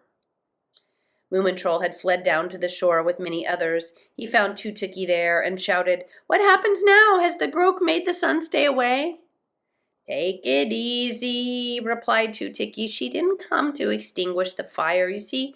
She came to warm herself, poor creature. But everything that's warm goes cold when she sits down on it, and now she's disappointed once more. Moomintroll saw the Groke rise again and sniff at the frosted charcoal, and then she went over to his oil lamp, which was still alight in the snow, and he saw it go out. The Groke remained immobile for a moment. The hill was empty. Everyone had left, and then she glided down to the ice again and back into the dark as she had come, alone. Moomintroll went home, but before he went to bed, he cautiously pulled Moomin Mama's ear and told her, It wasn't a very jolly party. And there's Groke with the oil lamp.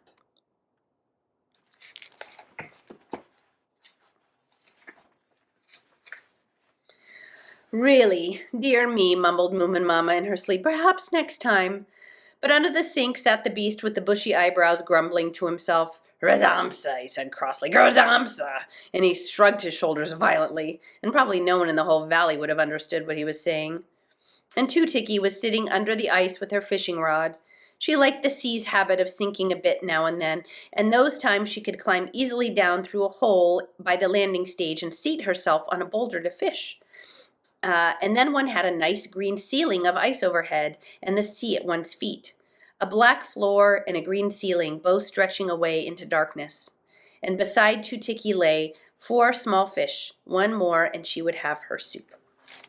And this is really interesting to think about, like, that there's this ice cave under the ice of the shore where she's fishing.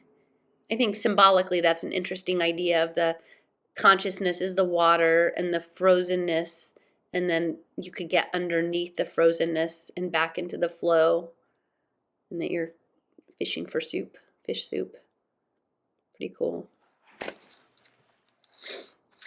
Suddenly she heard impatient steps coming nearer on the landing stage, and up there Moomintroll rapped at the bathing house door. He waited a moment and knocked again. Ho! Shouted Two-Ticky. I'm under the ice!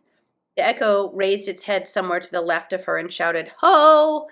It went sliding back and forth several times and cried, Under the ice! Under the ice! And after a while, Moomintroll's nose cautiously appeared in the opening. His ears were decorated with limp gold ribbons. He looked out at the steaming black water and Two-Ticky's 4 fish. He shivered and said, Well, he didn't come. Who didn't? Asked Two-Ticky. The sun! Cried Moomintroll. The sun, the sun, the sun, repeated the echo, farther and farther, weaker and weaker. Two-Ticky hauled in her line. Don't be in such a hurry, she said. He's been coming on this day every year, so probably he'll do it now again. Pull up your nose so I can come out of here. And Two-Ticky clambered to the surface and sat down on the bathing house steps, and she sniffed lightly and listened. And then she said, Soon now sit down and wait. And little Mai came skating over the ice and sat down beside them. She had tied tin can lids on her shoes for better speed. So here we're waiting for something wonderful again, she said, not that I wouldn't like a little daylight. And 2 old crows came flapping from the wood and alighted on the roof of the bathing house, and the minutes passed. And all at once the fluff on Moomintroll's back bristled, and in great excitement he saw a red light gathering on the dusky sky just over the horizon, and it thickened to a narrow red sliver of fire that threw long red rays of light over the ice. There he is, cried Moomintroll, and he lifted little Mai in his arms and kissed her smack on the nose. Golly, what a fuss, said little Mai. I mean, what's it about to make such noise about? Of course, cried Moomintroll. Spring, warmth, everyone will wake up. How splendid! And he took the 4 fish and threw them high in the air, and he stood on his head. He had never felt so happy in his whole life. There's a picture of him doing tricks on the ice and little Mai being skeptical. A little bit of sun, a little tiny bit. And then the ice became dark again, and the crows took off and went slowly flapping over the shore, and Two-Ticky gathered up her fish, and the little red strip had hidden itself under the horizon. Did he change his mind? Moomintroll asked, horrified. No wonder after taking a peep at you, said little Mai, and skated off on her tin can lids. He'll return tomorrow, replied Two-Ticky, and then he'll be a tiny bit bigger, about like a piece of cheese rind. Take it easy. And Two-Ticky climbed back down under the ice to fill her soup kettle with seawater. Of course she was right. I mean, it isn't as simple as all that for a sun to appear in the sky, but you wouldn't be less disappointed just because other people are right and you are not. Moomintroll sat staring down at the ice, and suddenly he felt that he was becoming angry. It started down in his tummy, like all strong feelings, and he felt that somebody had pulled his leg. And he felt a fool for having made such a noise and for having tied gold ribbons about his ears, and that made him angrier still. And finally he felt that he had to do something really terrible and forbidden to be able to calm down again, and at once. And he started to his feet, and he ran over to the landing stage and into the bathing house, and he went straight to the cupboard, and he flew the door open wide. And there hung the bathing gowns, and there lay the inflatable Hemulin that wasn't quite airtight, and just as they had been last summer, but on the floor, a gray little thing was sitting and staring at him, very hairy and gray and snouty. And then it came to life and whizzed past him like a draft and disappeared. And he saw its tail slide out through the chink in the bathing house door like a piece of black string. The tuft caught for a fleeting moment, but was pulled free, and then the beast was gone. And Two-Ticky came in with the kettle between her paws and said, So you couldn't keep from opening the door? There was only a sort of old rat, Moomintroll replied surlily. That was no rat, said Two-Ticky. It was a troll. A troll of the kind you were yourself before you became a Moomin, and that's how you looked 1,000 years ago. And the Moomintroll found no reply, and he went home and sat down in the drawing room to think. And there's the closet in the raft and the ancestor troll walking out the door.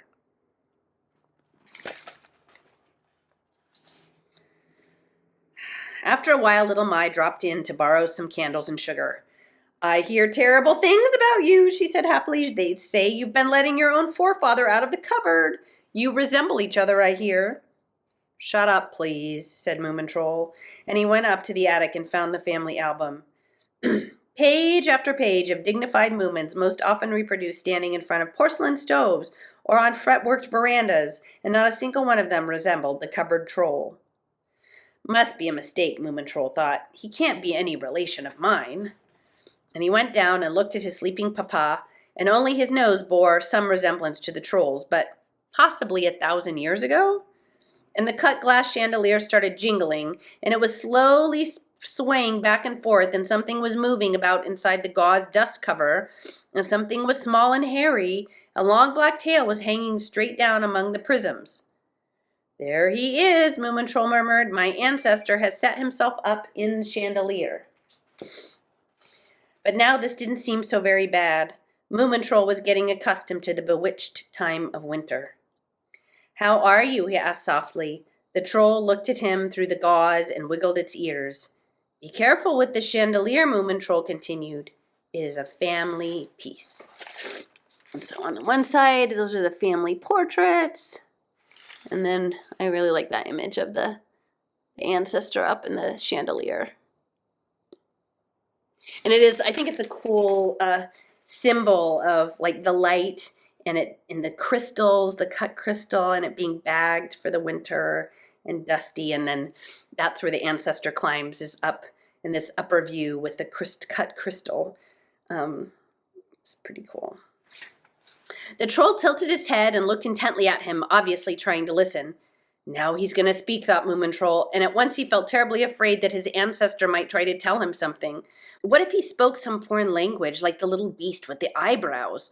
If he became angry and said, Radamsa or something, and then perhaps they'd never be friends afterwards.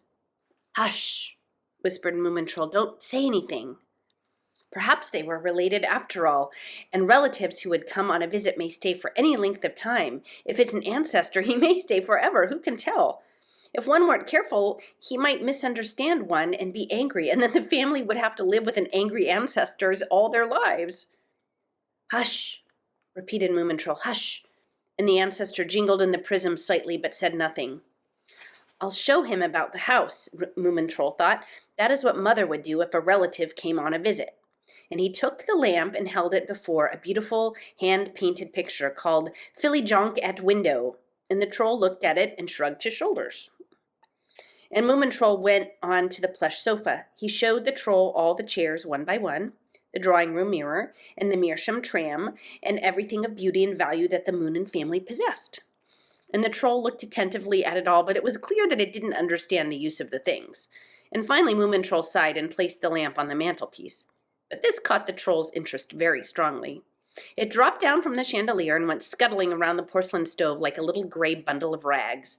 It stuck its head inside the firebox shutters and sniffed at the ashes, and it showed great curiosity about the embroidered cord that hung from the damper, and nosed for a long time in the cranny between the stove and the wall. It must be true then, Moomin Troll thought agitatedly. We are related, because Mother's always told me that our forebears lived behind stoves. And at the moment, the alarm clock went off, and Moomin Troll used to have it ring at dusk, because that was the time when he longed most for company. And the troll stiffened visibly, and then it whizzed inside the stove in a cloud of ashes, and a moment later it started rattling in the damper in a not very friendly way. And Moomin Troll shut off the alarm clock and listened with a thumping heart, but nothing else was to be heard. A few specks of soot came falling down the chimney, and the damper cord was swaying. Moomin Troll went on to the roof to calm himself. "Well, how'd you like grandfather?" Little Mai shouted from her toboggan run. "An excellent person," Moomin Troll remarked, with dignity. "In an old family like ours, people know how to behave." And suddenly he felt very proud of having an ancestor, and it cheered him no little to think of little Mai, who had no pedigree at all, but rather had come into the world by chance. In that moment, Moomin Troll's ancestors rearranged the house, or that night, Moomin Troll's ancestors rearranged the house quietly enough, but with surprising strength, and by morning he had turned the sofa toward the porcelain stove and hung all the pictures anew, and those that he liked least he had hung upside down. Or perhaps they were those he thought best of, who knows? And not a single piece of furniture stood in its old place, and the alarm clock lay in the slop pail, and indeed he had carried down a heap of old junk from the attic and piled it high around the stove. And Two-Ticky came over to look. "I believe he's done that to feel more at home," she said, and rubbed her nose. "He's tried to build himself a nice thicket around his house so that he can be left alone." "But what'll Mother say?" said Moomin Troll. Two-Ticky shrugged her shoulders. "Well, why did you have to let him out?" she said. "In any case, this troll never eats anything, and that's very practical for him and for you. And you'll have to think the whole matter's fun, I suppose." And Moomin Troll nodded, and he thought for a while, and then he crawled inside the thicket of broken chairs and empty boxes and fishing nets and cardboard tubes, old baskets and gardening tools, and very soon he discovered that it was a cozy kind of place. And he decided to spend the night in a basket of wool that stood under a useless rocking chair. And as a matter of fact, he had never really felt secure in the dim-lit drawing room with its empty windows, and to look at the sleeping family made him melancholy. But here, in the small space between a packing case and the rocking chair and the back of the sofa, he felt at ease and not at all lonely. And he could see a little of the blackness inside the stove, but he was careful not to disturb his ancestor and built walls around his nest as quietly as he could.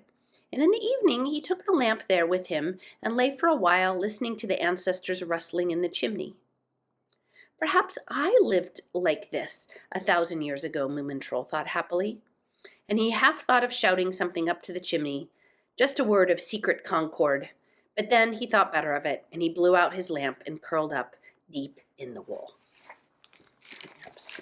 There's the ancestor turning the pictures upside down.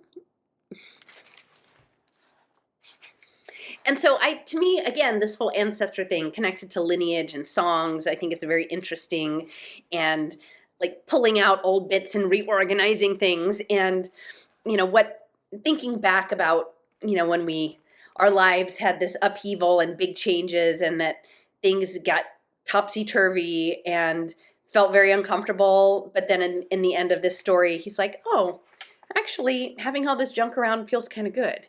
And so the things that got messed up actually maybe got messed up in a way that wasn't terrible. So I think that's interesting. Okay, so this is chapter 5 about new guests and the blizzard. And so there are some new guests coming to visit the little dog. I can't remember the other one. Okay. Each day the sun rose a little higher in the sky, and finally it had reached high enough to throw a few cautious rays into the valley. That was a most important day. It was remarkable also because a stranger arrived in the valley shortly after noon. He was a thin little dog with a tattered woolen cap pulled deep over his ears. He said that his name was Sariu, and that there was no food left in the valleys to the north, and since Lady of the Cold had passed, people had had next to nothing to eat. A desperate Hemelin was even rumored to have gobbled up his own beetle collection, but this was probably untrue. Probably he had eaten some other Hemelin's collection, however. Anyway, a lot of people were now on their way towards Moomin Valley. Somebody had told everyone that rowan berries and a whole cellar of jam were to be found here. But probably the jam cellar was just a rumor, too. And Sariu sat down in the snow on his thin tail, and all his face wrinkled up at his worries. "We live on fish soup here," Two-Ticky said, "and I've never heard about any jam cellar." Moomintroll threw a sudden look around the snowdrift behind the woodshed. "There it is," said Little My. "There are such lots of jam in it that makes you sick just to think of it, and all the jars are dated and tied with red string." "Well, I'm kind of keeping an eye on the family's things while they sleep," Moomintroll said, and blushed a little. "Oh, of course you are," mumbled Sariu resignedly, and Moomintroll looked at the veranda and then at Sariu's wrinkled face. Do you like jam?" he asked gruffly. "Well, I don't know," Sariu replied humbly, and Moomintroll sighed and said, "Well, just mind that you start with the oldest jars." And a few hours later, a flock of little creeps came plodding over the bridge, and a confused and plaining fillyjonk was seen to be running to and fro in the garden. Her potted plants were frozen, she said. Someone had eaten all of her winter food.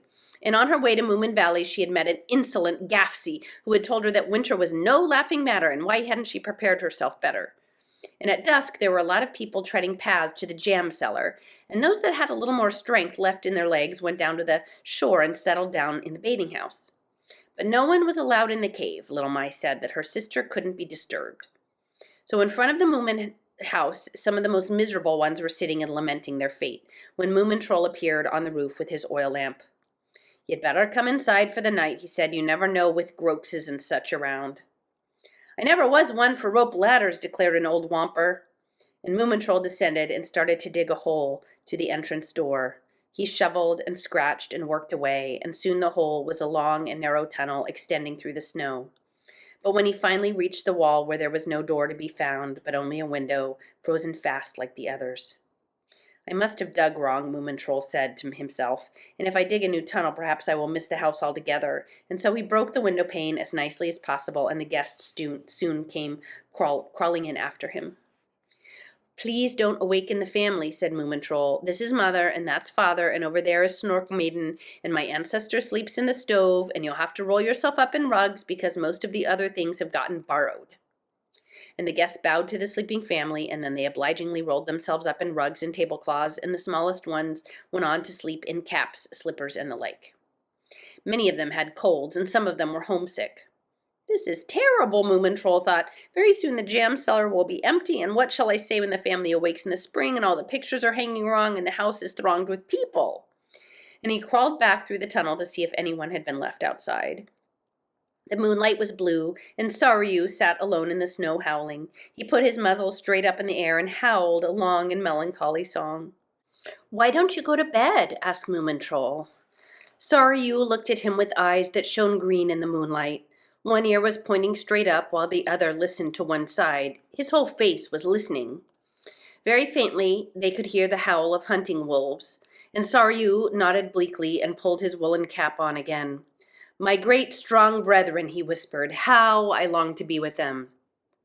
"Aren't you afraid of them?" asked Moomintroll. "Well, yes, I am," said Sariu, "and that's the sad part." He slunk off along the path to the bathing house.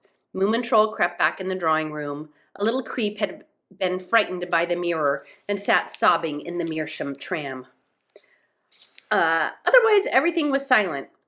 What troubles people have, Moomintroll thought. Perhaps the jam isn't such an awful matter after all, and I could always put the sundae jar aside, the strawberry one, for the time being. And there's a little creature hiding in the Meerschaum tram. At dawn the following day, the valley was awakened by clear and piercing bugle notes, and Little My sat up once in her cave and her feet started to beat time.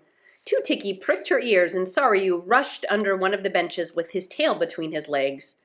Moomintroll's ancestor annoyedly rattled the damper, and most of the guests woke up.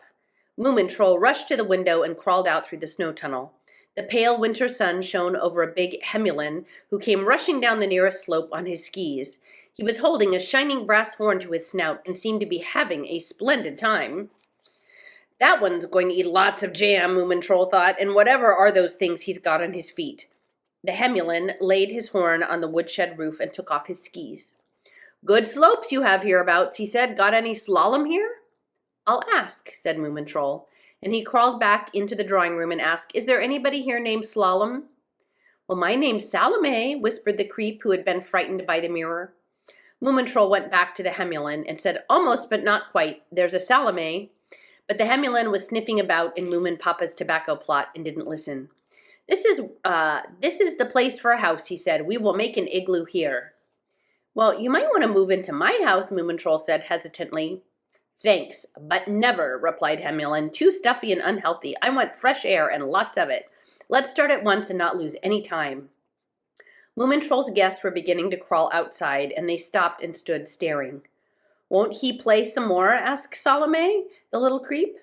Well, there's a time for everything, young lady, said the Hemulin briskly, and this is the time for a bit of work. A little later on, the guests were busy building an igloo on Moomin Papa's tobacco plot. The Hemulin himself was enjoying a swim in the river, with a couple of chilled creeps as terrified spectators. Moomintroll went running down to the bathing house at top speed. Too-ticky, he shouted. There's a Hemulin here, and he's going to live in an igloo. And at this moment, he's swimming in the river.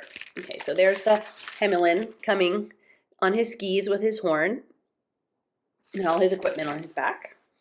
And then there he is floating in the river with the onlookers. Okay. He's going to live in an igloo, and at this moment he is swimming in the river. Oh, that kind of a Hemulin, Too-ticky said earnestly. Well then, goodbye to peace and all of that, and she laid her fishing rod aside. On their way back, they met little Mai, who beamed with excitement. See what he's got, she cried. They're called skis. I'm going to get myself a pair exactly like them at once. The igloo was already taking shape. The guests drudged for all they were worth, all the while throwing longing looks towards the jam cellar. The Hemulin was doing gymnastics down by the river. Isn't the cold wonderful, he said. I'm never in such a good shape as in winter. Won't you have a dip before breakfast? Moomintroll stared at Hemulin's sweater. It was black and lemon yellow and ziggy-zaggy. He wondered, slightly troubled, why he couldn't find the Hemulin a jolly person, although he had been longing and longing for someone who wouldn't be secretive and distant, but cheery and tangible, exactly like Hemulin. And now he was feeling more a stranger to the Hemulin than even to the angry and incomprehensible beast under the sink. He looked helplessly at Too-ticky, and she was pouting her underlip and looking at her mitten with raised eyebrows.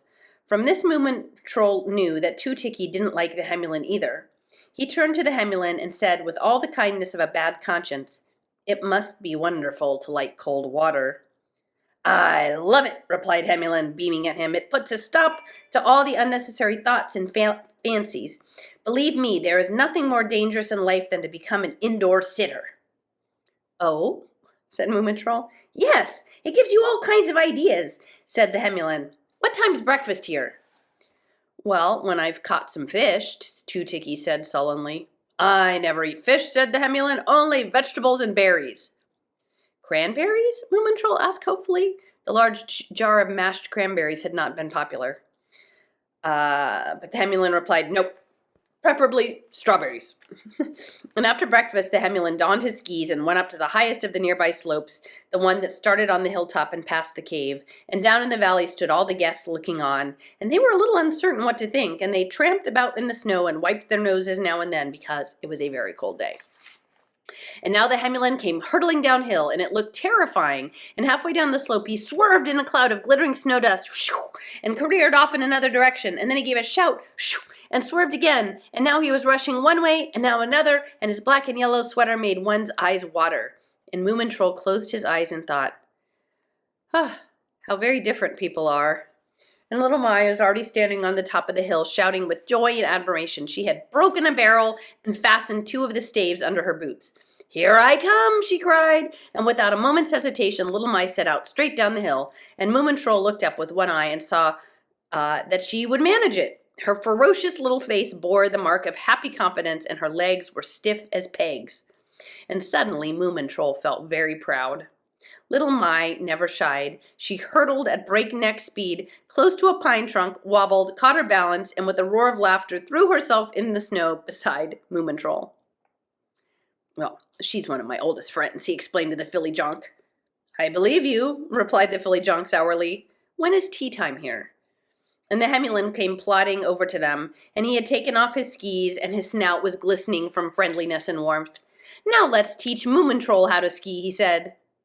"I'd prefer not, thanks," Moomintroll mumbled and shrank a little, and he looked around for Two-Ticky, but she had gone, perhaps to catch another kettle of fish. "The main thing's to keep cool, whatever happens," the Hemulin was saying encouragingly, already fastening the skis to Moomintroll's paws. But I don't want to," Moomintroll began miserably. Yeah, let me see. Here's a picture.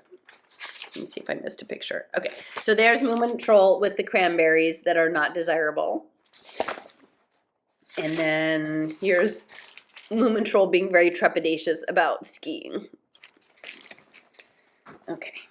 But I don't want to, Moomintroll began miserably, and little Mai was looking at him with raised eyebrows. "Oh, well," he said bleakly, "but no high hill." No, just the slope down to the bridge," the Hemulin said. "Bend your knees, lean forward. Don't let the skis slip apart. Keep a straight back, arms close to body. Can you remember what I've told you?" "No," said Moomintroll, and he felt a push in the back, closed his eyes, and started off. And first his skis ran far away as possible from each other, and then they came together again and mixed themselves up on the ski poles, and on top of the mixture lay Moomintroll in a strange position. And the guests cheered up. "Patience is very necessary," said the Hemulin. "Oops-a-daisy, let's do it again." "Legs feel a bit shaky," muttered Moomintroll, and this was almost worse than the lonely kind of winter. Even the sun, the so much longed for, was shining straight down into the valley, looking at his humiliation. And now the bridge came rushing at him up the hill, and Moomintroll stuck out one leg to save his balance, and the other leg went skiing on, and the guests gave a cheer, and they were beginning to find some fun in life again. Nothing was up anymore, and nothing was down. Nothing existed but snow and misery and disaster everywhere. And then finally Moomintroll found himself hanging in the willow bushes by the river. His tail was trailing in the icy water, and the water was filled with skis and pails and new hostile perspectives. "Won't do to lose your pluck," the Hemulin said kindly. "Next time does it." But there was no next time, because Moomintroll lost his pluck. Yes, he really did, though many times much later he had a dream about how he'd felt that third triumphant time, and he'd have swerved up to the bridge in a sweeping curve and then stopped and turned around towards the other with a smile, and they'd have shouted in admiration. But now things didn't go that way at all, and instead Moomintroll said, "I'm going home. Ski all you care to, but I am going home." And without looking at anybody, he crawled into the snow tunnel and into his warm drawing room and farthest into his nest under the rocking chair. And he could hear the Hemulin's whoops from the hill, and Moomintroll put his head inside the stove and whispered, "I don't like him either."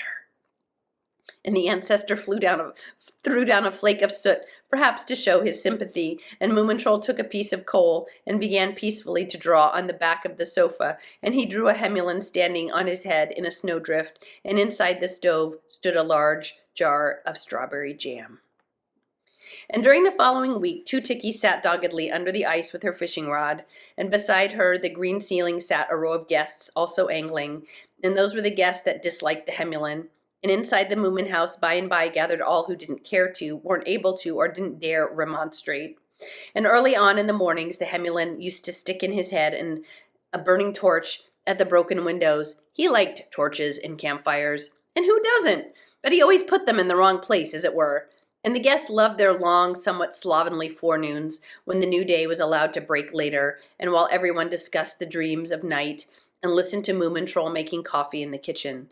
And the Hemulin interrupted all of that. He always began by telling them the drawing room was stuffy and describing the fresh, cold weather outside.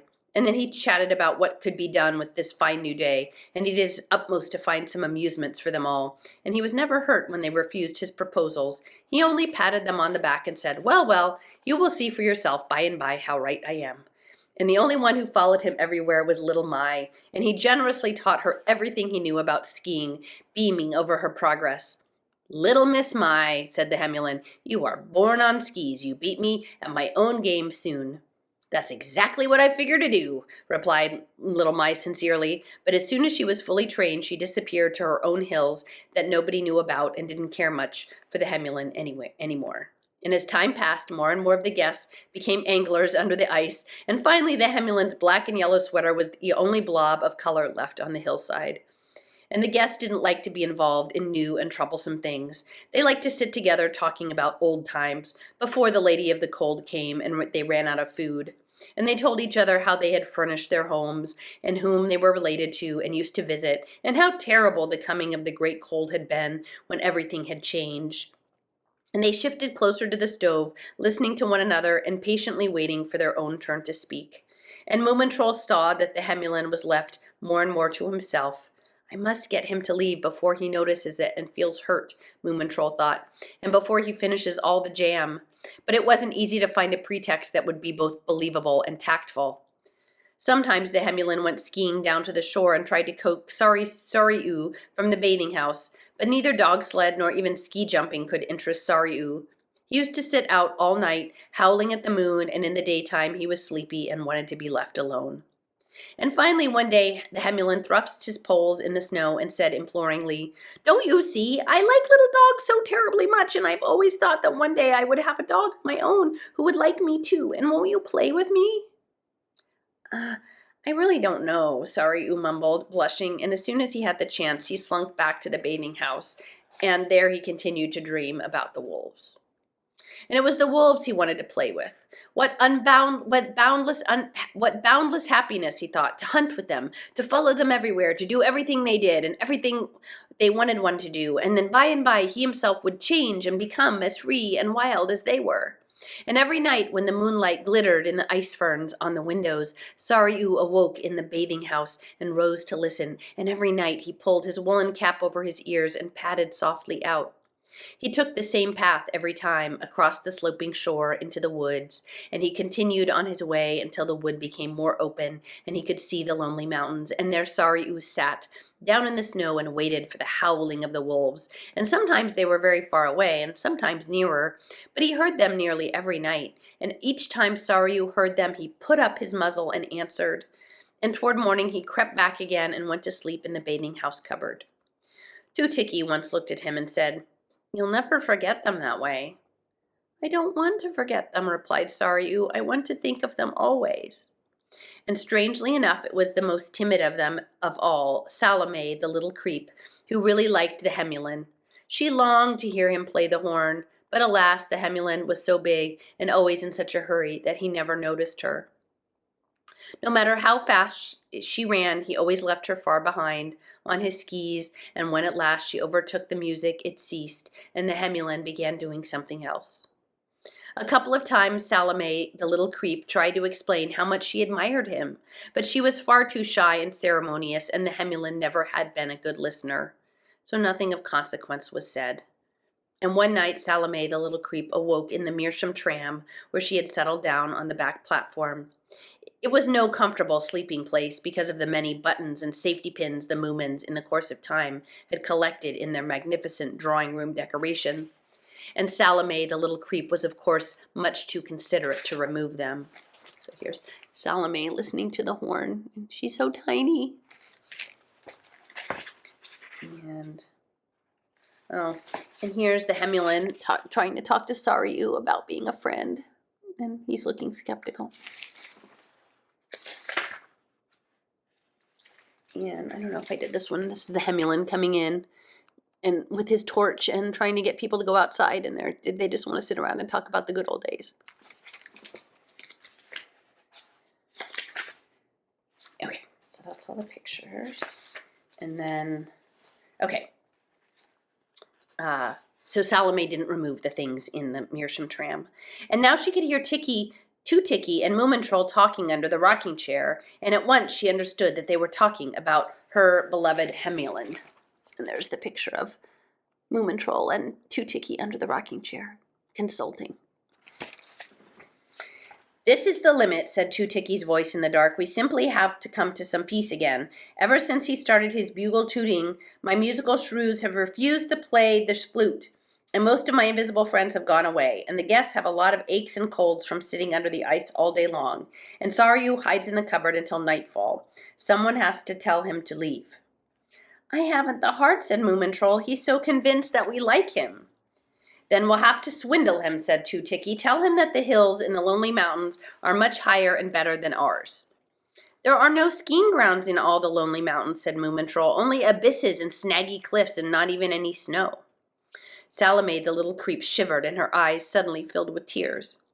Two Ticky replied, Hemulans always manage, and do you suppose it's better to have him understand that we don't like him? Think about it. Can't you do it? Moomintroll asked wretchedly. He lives in your garden, doesn't he? Said Two Ticky. Pull yourself together. Everyone will be the better afterwards. He too. And then all was silent, and Two Ticky had crawled out through the window, and Salome the little creep lay awake, staring out into the darkness. They wanted to send the Hemulan and his horn away. They wanted him to tumble into abysses, and there was only one thing to do. He had to be warned against the Lonely Mountains, but cautiously so that he wouldn't know that people wanted to get rid of him. Salome, the little creep, lay aside all the night, pondering. Her small head wasn't accustomed to important thoughts like these, and toward morning she was fast asleep. And she slept through breakfast and lunch, and no one even remembered her existence. And after breakfast, Moomintroll went up to the ski slope. Hello, cried Hemulan. Fun to see you here. May I teach you a very simple little turn, not dangerous in the least? Thank you. Not today, said Moomintroll, feeling a big beast. I just passed by for a chat. That's great, said the Hemulan. You're not very chatty, any of you, I've noticed. You always seem to be in a hurry and going off somewhere or other. Moomintroll cast a quick look, but the Hemulan looked simply interested and beaming as usual. Moomintroll took a deep breath and said, I happen to know that there are some really wonderful hills in the Lonely Mountains. Are there really? Said Hemulan. Oh, yes, enormous, Moomintroll continued nervously. The most colossal ups and downs. Ought to give them a try, said the Hemulan. But that's far away, and if I'm off to the Lonely Mountains, we might not see each other on this side of spring, and that would be a pity, wouldn't it? Well, of course, Moomintroll replied untruthfully, blushing strongly. But really, it is quite an idea, the Hemulan mused on. Now that would be outdoor life indeed. The log fire in the evenings, the new mountaintops to conquer every morning, long ravine slopes, untouched snow, crisp and rustling under rushing skis. The Hemulan lapsed into daydreams. You're really a splendid pal to take such an interest in my skiing, he said gratefully after a while. And Moomintroll stared at him and then broke out. But they're dangerous hills. Not to me, said the Hemulan calmly. Kind of you to warn me, but I really love hills. The bigger, the better. But they're impossible, cried Moomintroll, beside himself now. Nothing but steep precipices that don't even hold any snow. I told you wrong. I now remember now. Someone told me that it is quite impossible to ski there. Are you sure? Said the Hemulan wonderingly. Believe me, implored Moomintroll. Please, won't you stay with us instead? Besides, I've thought about learning to ski. Well, in that case, said Hemulan, if you really want me to stay. And after their conversation with the Hemulan, Moomintroll was far too upset to go home, and instead he wandered down to the shore and strolled along it. He made a large detour around the bathing house. He felt more and more unburdened as he walked along, and in the end he was nearly exhilarated. He started to whistle and kicked a lump of ice with great skill along his path, and then it slowly started to snow. It was the first snowfall since before New Year's, and Moomintroll was greatly surprised. One flake after the other landed on his warm nose and melted away. He caught several in his paw to admire them for a fleeting moment. He looked towards the sky and saw them sinking down straight at him, more and more, softer and lighter than a bird's down. And there's the picture of him in his robe with the bathing house in the distance and the snow coming down. Oh, it's like this. I believed it simply formed on the ground somehow. And the air was milder, and there was nothing in sight except falling snow, and Moomintroll was caught by the same excitement he used to feel at times when he was wading out for a swim, and he threw his bathing gown off and himself headlong into a snowdrift. So that is winter too. You can even like it. And so I feel like this is all the qualia. At dusk, Salome, the little creep, awoke with an anxious feeling of being late for something, and then she remembered the Hemulin. And she jumped down from the chest of drawers, first to a chair and then to the floor, and the drawing room was empty, and everyone had gone down to the bathing house for supper. And Salome, the little creep, climbed up to the window, and with a lump in her throat, crawled through the tunnel. No moon was up, no northern lights were showing. There was nothing but densely falling snow that stuck to her face and dress and hindered her steps, and she groped her way to the Hemulin's igloo and looked inside. It was dark and forlorn. And at this, Salome, the little creep, was seized with a panic, and instead of waiting at the igloo, she set out into the whirling snow. She cried for her beloved Hemulin, but it was like trying to cry through eiderdown quilts, and her tracks were next to invisible and very soon hidden by the falling snow. And later in the evening the snowfall stopped. It was as if a light curtain had been drawn away, and there was a clear view again over the ice. And far out a dark blue wall of clouds was still hiding in the place where the sun had set. Moomintroll watched the new and threatening weather rolling nearer, and the sky darkened suddenly again. And Moomintroll, who had never seen a blizzard, expected a thunderstorm and braced himself against the first claps of thunder he thought would soon ring out. But no thunder came, and no lightning either, and instead a small whirl of snow rose from the white cap on one of the boulders by the shore, and worried gusts of wind were rushing to and fro over the ice and whispering in the wood by the shore, and the dark blue wall rose higher and the gusts became stronger, and suddenly it was as if the great door had blown wide open. The darkness yawned, and everything was filled with wet, flying snow. And this time it didn't come from above. It darted along the ground. It was howling and shoving like a living thing. And Moomintroll lost his balance and turned into a somersault, and in a trace his ears were full of snow, and he became frightened. And time and all the world were lost, and everything he could feel and look at had been blown away, and only a bewitched whirl of damp, dancing darkness was left. And any sensible person could have told him that this was the very moment that the long spring was born. But there didn't happen to be any sensible person on the shore, but only a confused Moomin crawling on all fours against the wind in a totally wrong direction. And he crawled, and the snow bunged up his eyes and formed a little drift on his nose, and Moomintroll became more and more convinced that this was a trick the winter had decided to play on him with the intention of showing him simply that he couldn't stand it. And first, it had taken him in by its beautiful curtain of slowly falling flakes, and then it threw all of the beautiful snow in his face at the very moment he believed that he had started to like winter. And by, Moomintroll became angry. So there's the storm coming on the horizon, the black wall, and there he's going through the blizzard. And I think, I was just telling a friend that Moomintroll, he really touches my heart. Like, I have a tender place for Moomintroll in my heart. And this idea of having something that, one, you don't like, and then you get used to it, and then you start accommodating to it, like the snow, right? And then you can say, oh, hey, actually, this is quite beautiful, the snow. And then it changes again, and it becomes this wall to hit you in the face and knock you down. But then knowing, and he doesn't know this, but that this is the knocking down before the spring arises. It's always darkest before the dawn sort of thing. And just to sort of think about how life works that way, and that it's these cycles. And for me, as I've really focused on water, the role of water and phase shifts, and water memory, and how we interface with water in the environment, and these thinking ponds, and analog collective computers with waters as crystals. All of these images are very rich for me. The image of both the sweet snow coming down and enjoying falling in a snowdrift, and how welcoming that snow is, and then how it shifts and it pivots into a new identity that's so much harsher, and then it's sort of the last big howl before the season changes for the better for the rest of the year. Okay, so Moomintroll is angry. He straightened up and tried to shout at the gale, and he hit out against the snow and also whimpered a little as no one was there to hear him, and then he was tired.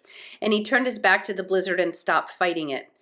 And not until then did Moomintroll notice that the wind felt warm, and it carried him along into the whirling snow, and it made him feel light, almost like flying. I am nothing but air and wind.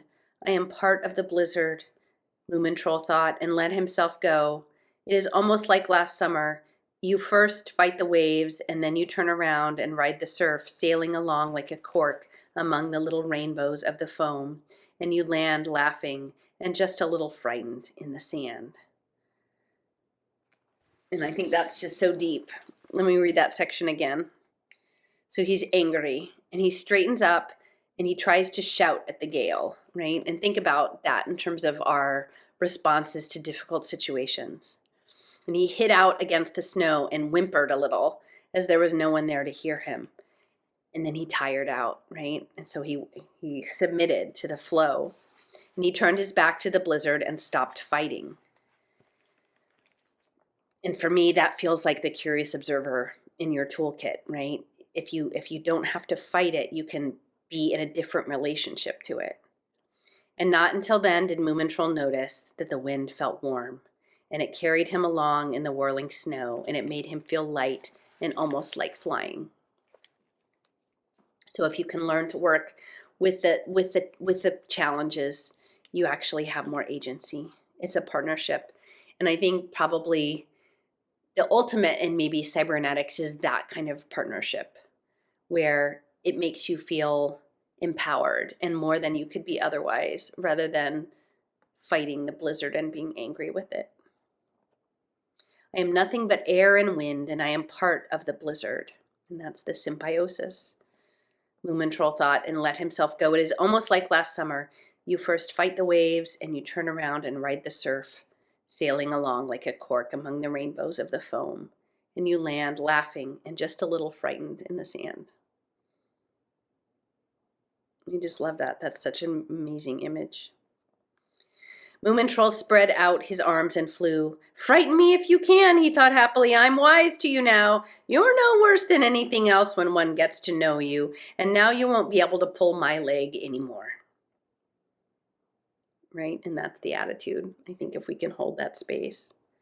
And the winter danced him all along the snowy shore until he stumbled across the snowed-up landing stage and plowed his nose through the snowdrift, and when he looked up he saw a faint warm light, and it was the window of the bathing house. Oh, I'm saved, Moomintroll said to himself, a little crestfallen. It's a pity that exciting things always stop happening when you're not afraid of them anymore and would like to have a little fun. And when he opened the door, a wisp of steaming warm air rushed out into the blizzard, and Moomintroll saw fuzzily that the bathing house was chock full of people. There's one of them, someone cried. Who else? Asked Moomintroll, drying his face. Salome, the little creep, is lost in the blizzard, said Two-Ticky gravely. A glass of hot syrup came gliding through the air. Thanks, said Moomintroll to the invisible shrew, and then he continued, but I've never heard about Salome, the little creep, going out of doors. We don't understand it either. There's the juice floating over to Moomintroll from the invisible shrew. We don't understand it either, said the oldest of the Whompers, and it's no use hunting for her until the blizzard ceases. She might be anywhere, and probably she's snowed in. Where's the Hemulan? Said Moomintroll. Well, he's gone out to make a search anyhow, replied Two-Ticky. She added with a slight grin. You seem to have had a talk about the Lonely Mountains. Well, what of it? Moomintroll asked vehemently, and Two-Ticky's grin spread out. Well, you've got a great gift of persuasion, she said. The Hemulan told us that the skiing grounds in the Lonely Mountains are simply wretched, and he was very happy, because we all like him so much. Well, I only meant to tell him, Moomintroll began. Take it easy, said Two-Ticky. It's even possible that we're beginning to like the Hemulan. The Hemulan perhaps had not very delicate perceptions, and perhaps he didn't always feel what people around him thought about things. But his scent was even keener than Saryu's. Besides, Saryu's scent was spoiled for the time being by emotional thinking. And the Hemulan had found a couple of old tennis rackets in the attic and had made himself a pair of snowshoes, and now he was calmly plodding along through the blizzard, keeping his snout close to the ground and trying to catch a whiff of the faint scent of the smallest creep he had ever seen. And on his way he looked into his igloo and caught the scent there. "Why, the little squeak's been looking for me here," said the Hemulin, thought good-naturedly. "I wonder—" And suddenly the Hemulin had a fuzzy memory of Salome the little creep trying to tell him something sometime, but being too shy to properly do it. And while he plodded along all through the blizzard, he saw one picture after another with his inner vision. The creep waiting for him beneath the hill, the creep running in his ski tracks, the creep nosing at the horn, and the Hemulin thought, flabbergasted, "I say, I've been unkind to her." He didn't feel any prick in his conscience because Hemulin seldom do, but he became a little more interested in finding Salome the little creep. And he now laid himself down on his knees so as not to lose his track, and the scent went zigging and zagging and looping along exactly the way little beasts scuttle about when they are muddle-headed from fear. And the creep had even been down to the bridge once and gone dangerously close to the edge, and then the scent returned and climbed the hill a bit and suddenly disappeared. And the Hemulin stood thinking a while, which was no mean effort. And then he started to dig, and he dug for quite some time, and finally he came upon something very small and warm. "Don't be afraid," said the Hemulin, "it's only me," and he tucked the creep between his shirt and flannel vest, rose, and started to plod back to the bathing house. And there he is digging, with his tennis racket snowshoes in the background. And on his way back, as a matter of fact, he nearly forgot Salome the little creep and thought only of a glass of hot syrup and water.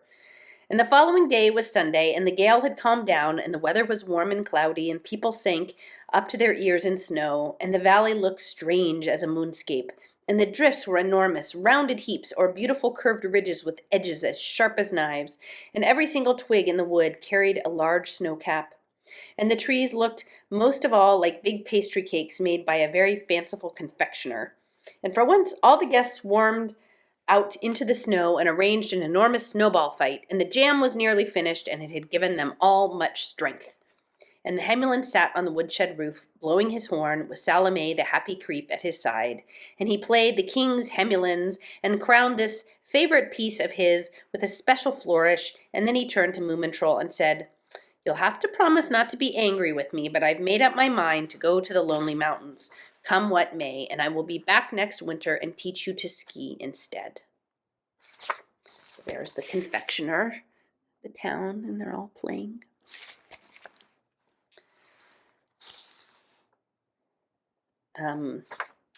"But I told you," Moomintroll began anxiously. I know, the Hemulin interrupted, "and you are quite right too, but after this blizzard the hills must be splendid, and just think how much fresher the air must be there." And Moomintroll looked at Two-Ticky, and she nodded, and it meant, let him go. The thing's settled now, and everything is for the best. And Moomintroll went in and opened the firebox shutters of the porcelain stove, and firstly he called to his ancestor in a low signal, something like, "Tee-oo, tee-oo," and the ancestor did not reply. "I've neglected him," Moomintroll thought, "but things that happen now really are more interesting than those that happened 1,000 years ago." And he lifted out the big jar of strawberry jam, and then he took a piece of charcoal and wrote on the paper label, "To my old friend, the Hemulin." And that evening Saryu had to struggle for a whole hour in the snow until he finally reached his wailing spot. And every time he sat there with his longing, his wailing pit had grown slightly larger, but now it was set deep in a snowdrift. And the lonely mountains were wholly snow-clad now, and shone before him in splendid whiteness, and the night was moonless, but the stars were twinkling unusually bright, and from far away came the rumbling of an avalanche, and Saryu sat down to wait for the wolves. Tonight he had to wait a long time. He imagined them running over snowy fields, gray and big and strong, and then they would suddenly stop when they heard his calling howl from the edge of the wood, and perhaps they would think, "Listen, there's a pal, a cousin we could have for a companion." And this thought made Saryu feel excited, and his imagination had carried him further. And he embroidered his daydream while he waited. And he let the whole pack appear over the nearest hill, and they came running towards him, and they wagged their tails. And then Saryu remembered that genuine wolves never wag their tails. But that was no matter. They came running, and they knew him from before, and they had already decided to take him along with them. And now Saryu was quite overwhelmed by his vivid daydream, and he turned his muzzle to the stars and gave a howl, and the wolves answered him. And they were so near that Saryu felt frightened, and he tried clumsily to burrow down in the snow. Eyes were lighting up all around him, and the wolves were silent again, and they had formed a ring around him, and it was slowly closing in. Saryu wagged his tail and whined, but nobody answered him now, and he took off his woolen cap and threw it in the air to show that he would like to play, but that he was quite harmless. And the wolves didn't even look at the cap, and suddenly Saryu knew that he had made a mistake. They weren't his brethren at all, and one couldn't have any fun with them. One could only be eaten up and possibly have the time to regret that one had behaved like such an ass. And he stopped his tail, which was still wagging from pure habit, and thought, a pity. I could have slept all these nights instead of sitting here and longing myself silly. And the wolves were coming nearer and nearer. And at that very moment, the clear call of a horn resounded through the wood. And it was a blaring brass blast that shook lots of snow from the trees and made the yellow eyes blink. And within a second, the danger was past, and Saryu was alone again, beside his woolen cap. And on his large snowshoes, the Hemulan came shuffling up the hill. "Sitting there, are you, little doggy?" said the Hemulan. "Have you waited long for me?" "No," said Saryu truthfully. "Well, there'll be a fine crust on the snow tonight," said the Hemulan happily, "and we're up on the lonely mountains, and we will share a nice warm milk I have in my thermos." And the Hemulan shuffled on without looking over his shoulder, and Saryu padded after him. It seemed much the best thing he could do. So there is Saryu, being a little concerned about the wolves in the woods. And then Hemulan, oh, here we go. Hemulan finally has his little doggy coming along. And I think Saryu, it's interesting to think about his vision, his daydream, and that he had this powerful image of what he thought he was or what he could be, and it wasn't in alignment with the facts of the reality and the regular world that they were all living in. And Two Tiki knew that, and she's like, you're just going to keep longing for that. And he did really long for it, but he recognized at the very last minute that it was that model of what he imagined the wolves to be was not accurate or going to be good for him. So he ended up with a companion can keep him safe. So we have one more chapter. I'm going to take a quick break, and then we'll finish this up. Final chapter, chapter 6, about the first of spring. And I like the symbolism of the bridge, the crossing, the boundary crossing, and the waters. The first spring blizzard had brought change and unrest to the valley. The guests became more homesick than ever, and one after the other they started back, usually in the night when the snow crust made walking easy. A few of them had made themselves a pair of skis, and everyone carried at least one little jam jar with him. The last ones to go shared the cranberry jar. As the last of the guests walked over the bridge, the jam cellar was completely empty. "Now it's only we again," said Two Tiki, "you and I and little Mai, and the mysterious ones have hidden away until next winter." "I never saw the one with the silver horns a second time," said Moomintroll, "nor those spindle-shanked little ones that came skidding over the ice, nor the black one who flew over the bonfire and had such large eyes." "They were all winter people," said Two Tiki. "Can't you feel the spring is coming?" Moomintroll shook his head. "It's too early still. I don't recognize it." But Two Tiki turned her red cap inside out, and hidden away had been a pale blue. "I always do this when I feel spring in my nose," she said, and then she seated herself on the lid of the well and sang. "I am Two Tiki, and my cap's turned inside out. I am Two Tiki, catching warm winds in my nose. Great blizzards are drawing near, great avalanches roar. The great earth revolves, and everything is changed these days, including people's winter woolens." And one evening when Moomintroll was on his way home from the bathing house, he stopped on the path and pricked his ears. It was a cloudy, warm night, full of movement, and the trees had long since shaken off their snow, and he could hear them tossing their branches in the dark. And far away from the south came a strong gust of wind. He could hear it sawing along through the wood and passing him on its way across the valley. A little shower of water drops fell from the trees in the darkening snow, and Moomintroll lifted his nose to sniff. That could have been a faint whiff of bare earth indeed. He continued on his way and knew that Two Tiki had been right. Spring really was on its way. For the first time in many weeks, Moomintroll went and looked carefully at his sleeping Papa and Mama, and he also held the lamp over the Snork Maiden and regarded her musingly. Her fringe fluff had a nice gleam in the lamplight, and she was very sweet.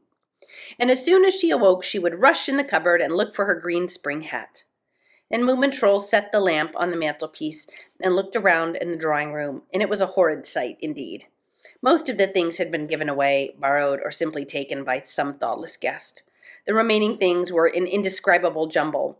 Unwashed dishes were piled high in the kitchen sink. The central heating stove in the cellar would soon go out, as there was no more peat.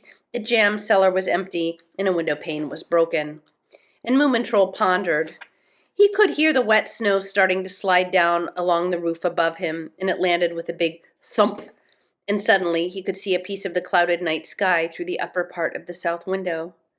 And Moomintroll went to the main floor and felt it. Did it give ever so little? Went to the main door and felt it.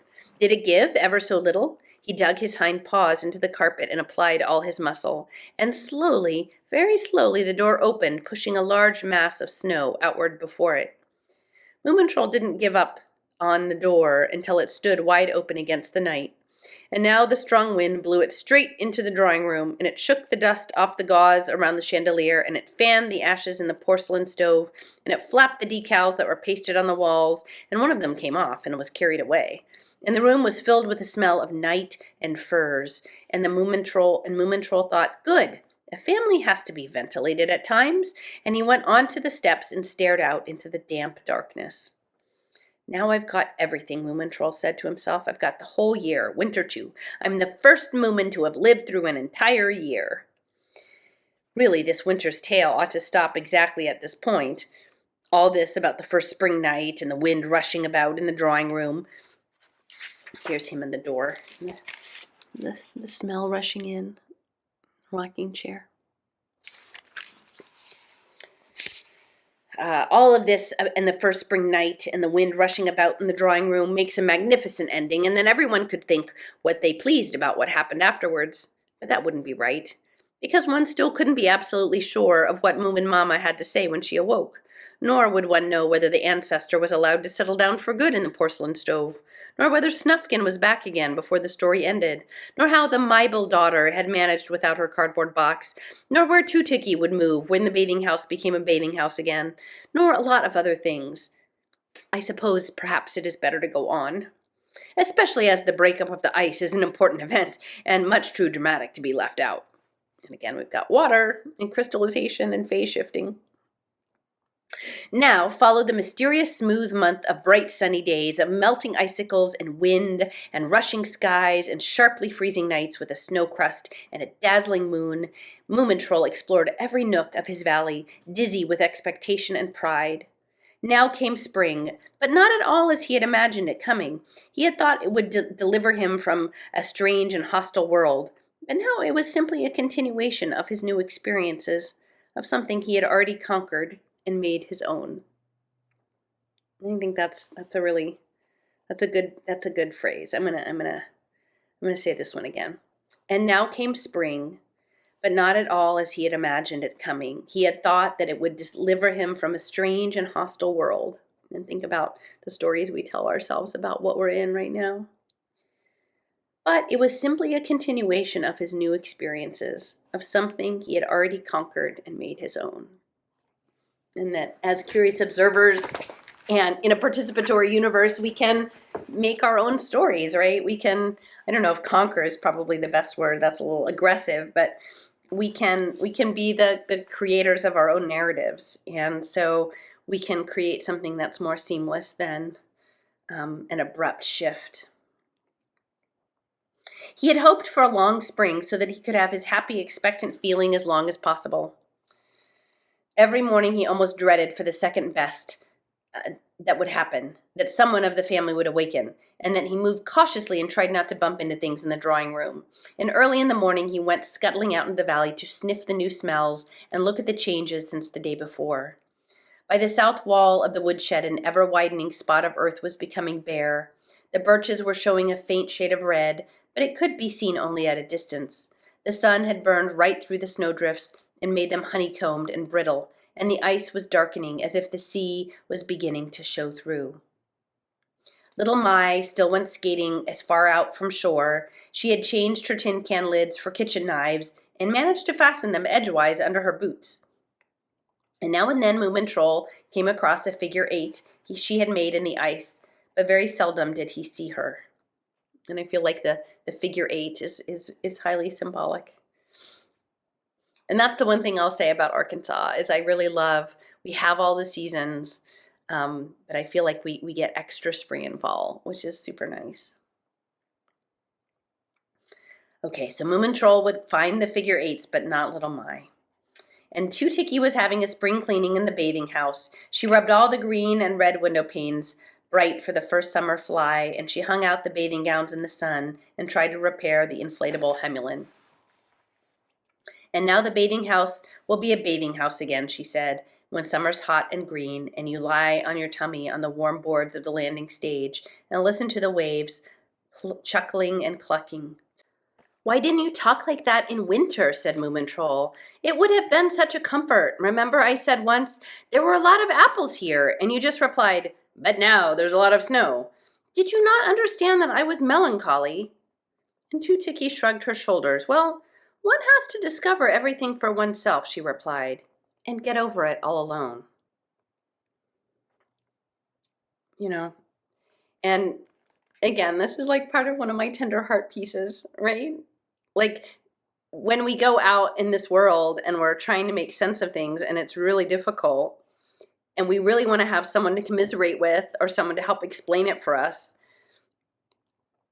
But I was saying, like we're each on our own journey. We each have to take this journey on our own, even though ultimately, like we're all crystals in the chandelier hanging in the drawing room. We're all elements of that.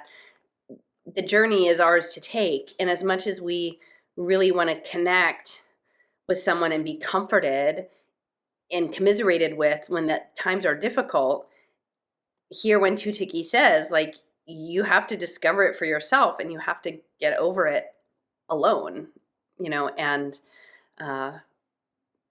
that's been a lesson that I've been in the process of learning for a while. And while it's a little bittersweet and melancholy, it actually feels good to have that under my belt, like to be in the blizzard and then realize that you can turn around and that the air is warm and that you can fly and that you understand that it's not what you thought. And if you can reposition yourself, you can actually enjoy the challenge, even if it is a little frightening and also exhilarating. So I'm just going to read that section again. So she's cleaning the bathhouse. Now the bathing house will be a bathhouse again, and when the summer is hot and green, and you lie on your tummy on the warm boards of the landing stage and listen to the waves chuckling and clucking. Why didn't you talk like that in winter, said Moomintroll. It would have been such a comfort. Remember I said once, there were a lot of apples here, and you just replied, but now there's a lot of snow. Didn't you understand that I was melancholy? And Two Tiki shrugged her shoulders. One has to discover everything for oneself, she replied, and get over it all alone. The sun was more and more burning every day. It bored the ice full of small holes and channels, and one could see the sea was becoming restless below. And beyond the horizon, great gales were wandering to and fro. Moomintroll lay awake at night, listening to the creakings and crackings in the wall of the sleeping house. The ancestor was very quiet. He had closed the shutters behind him and perhaps retired again 1,000 years back.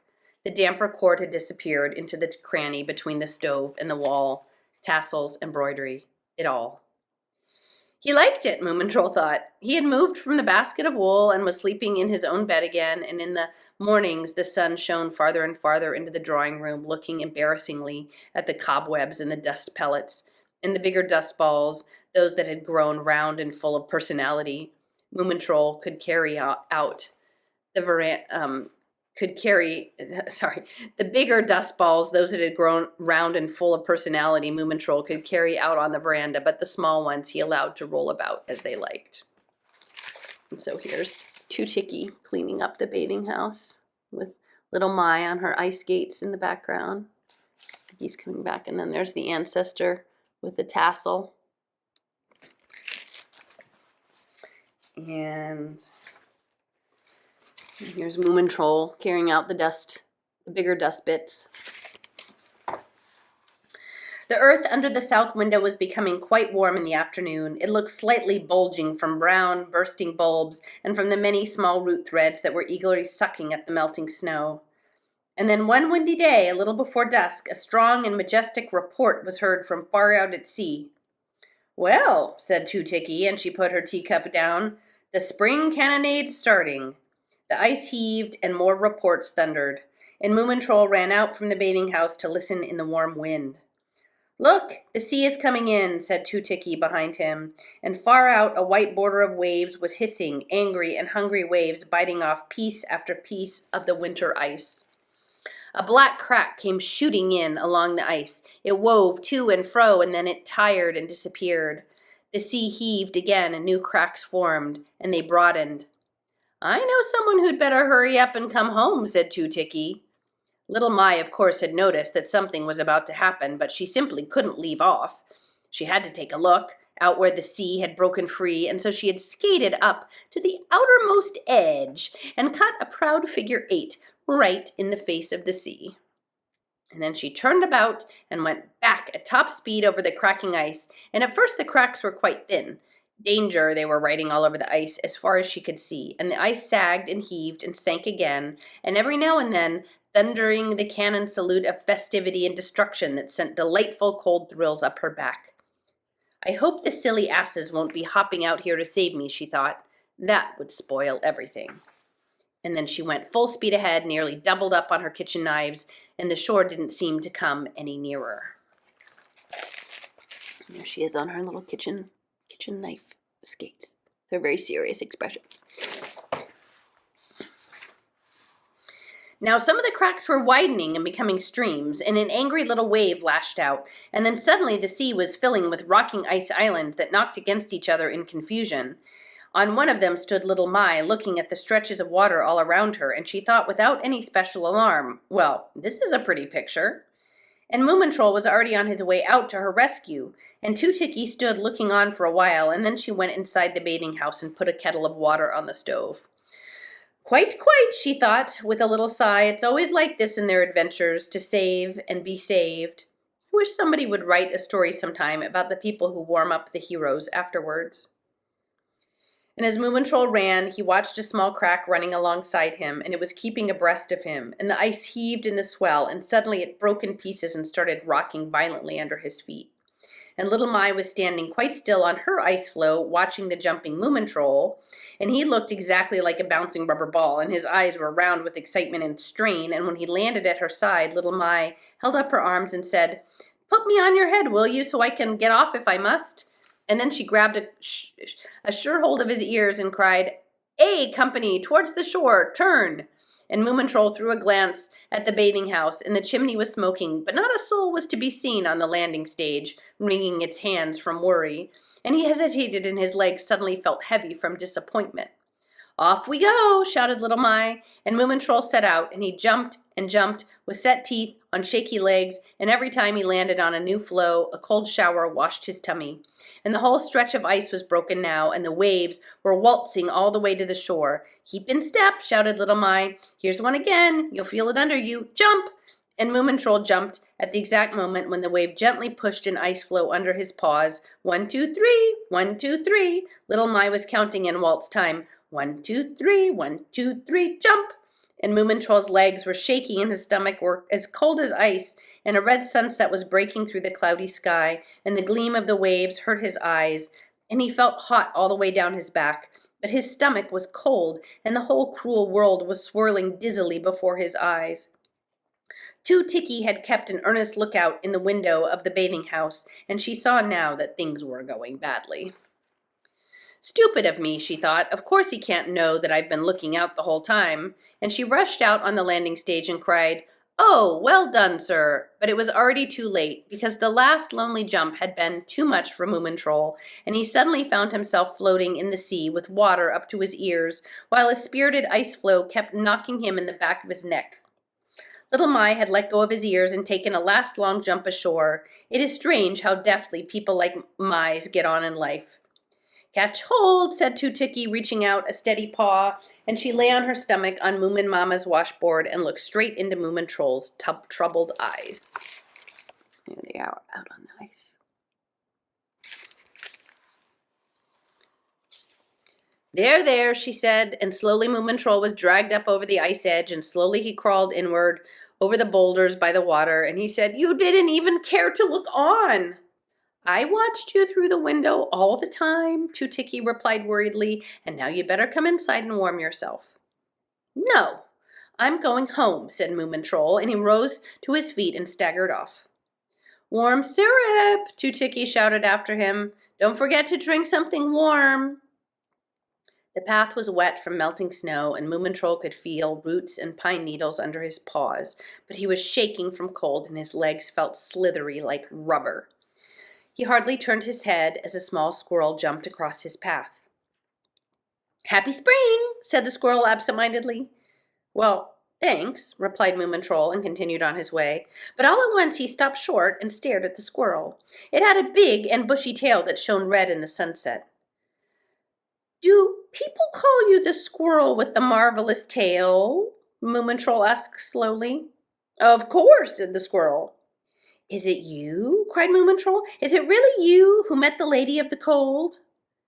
"I don't remember," said the squirrel. "You know, I'm not very bright at remembering things." "But try to," begged Moomin Troll. "Don't you even remember the nice mattress that was stuffed with wool?" And the squirrel scratched his left ear. I remember a lot of mattresses," he replied, with wool and other stuffings. Wool ones are the nicest." And the squirrel skipped off between the trees. "I'll have to look into this later," thought Moomin Troll. "For the moment, I am too cold, and I have to go home." So I feel like that's a little hat tip to reincarnation. And he sneezed because he had got a bad cold for the first time in his life. I can commiserate, Moomin Troll, I can commiserate. And the central heating stove had gone out, and the drawing room was very chilly, and with shaking paws, Moomin Troll heaved several rugs over his stomach, but they didn't make him feel any warmer, and he had a pain in his legs and a prickly in his throat, and all of a sudden life was sad, and his nose felt strange and enormous, and he tried to curl his ice-cold tail, and he sneezed again. And at this, his mama awoke. Now, she hadn't heard the thunder of the breaking ice and never once the howls of the blizzards, and her house had been filled with restless guests, but neither they nor the alarm clock had been able to wake her. And now she opened her eyes and looked up at the ceiling wide awake. And then she sat up in bed and said, "You've caught a cold, Moomin Troll." "Mama," Moomin Troll said between chattering teeth, "if I were only sure this was the same squirrel and not another one." And Moomin Mama hurried out to the kitchen to warm some syrup. "Nobody's washed the dishes," Moomin Troll cried wretchedly. "Oh, of course not," said Moomin Mama. "Everything's going to be all right." And she found a few sticks of wood behind the slop pail, and she took a bottle of currant syrup from her secret cupboard, as well as a cold powder and a flannel scarf, and when the water boiled, she was mixing a strong influenza medicine of sugar and ginger and an old lemon that used to lie around behind the tea cozy on the topmost shelf but one. There was no tea cozy now, and no teapot, but Moomin Mama never noticed that, and for safety's sake she mumbled a sort of charm over the influenza medicine. That was something her grandmother had taught her. And then she went back to the drawing room and said, "Please drink this as hot as you can." And Moomin Troll drank and felt a mild warmth flowing to his tummy. "Mama," he said, "there's such a lot to explain to you." So there's Moomin Troll and the squirrel. Of the marvelous tale. And there's Mama getting that flu preparations situated and the kitchen being a mess. "Mama, there's such a lot to explain to you." "Now first take a nap," Moomin Mama said, and wound the flannel scarf around his throat. "Just one thing," Moomin Troll mumbled sleepily. "Promise not to have a fire in the porcelain stove, because our ancestor is living there now." "Of course," said Moomin Mama. And all at once Moomin Troll felt warm and calm and free of responsibility, and he sighed and burrowed his nose in the pillow, and then he fell asleep away from it all. And Moomin Mama sat on the veranda, burning a strip of film with a magnifying glass, and the film smoked and glowed, and a nice pungent smell was tickling her nose. and the sun was so warm that the wet veranda steps were steaming, but the shadow beside them was ice cold. One really ought to get up a little earlier in the spring, remarked Moomin Mamma. You are very right, said Two-Ticky. Is he still asleep? Moomin Mamma nodded. You ought to have seen him jump the ice floes, Little Mice said proudly, and he had sat half in the winter just whining and pasting decals on the walls. I know, I've seen them, said Moomin Mamma. He must have felt very lonely. And then he went and found some kind of an old ancestor of yours, Little My continued. Well, let him tell the story himself when he awakes, says Moomin Mamma. I can see that lots of things have happened while I slept. And the film was finished, and she had managed to burn a round black hole in the veranda flooring as well. I must get up here before the others next spring, Moomin Mamma said. How nice to be on your own for a bit and do what you like. And when Moomin Troll finally awoke, his throat wasn't sore any longer. And he noticed that Moomin Mamma had taken the gauze off the chandelier and put up the window curtains, and the furniture was moved back to its usual place, and the broken window pane had been repaired with a piece of cardboard, and not a dust ball was in sight. Only the ancestors' rubbish in front of the porcelain stove was untouched, and Moomin Mamma had put up a tidy placard on it. Do not disturb. And from the kitchen came the cozy sounds of dishes being washed. Shall I tell her about the dweller under the sink, Moomin Troll thought. Perhaps I'd better not. And he lay for a while wondering whether he'd be ill a little longer and have Moomin Mamma nurse him a little more.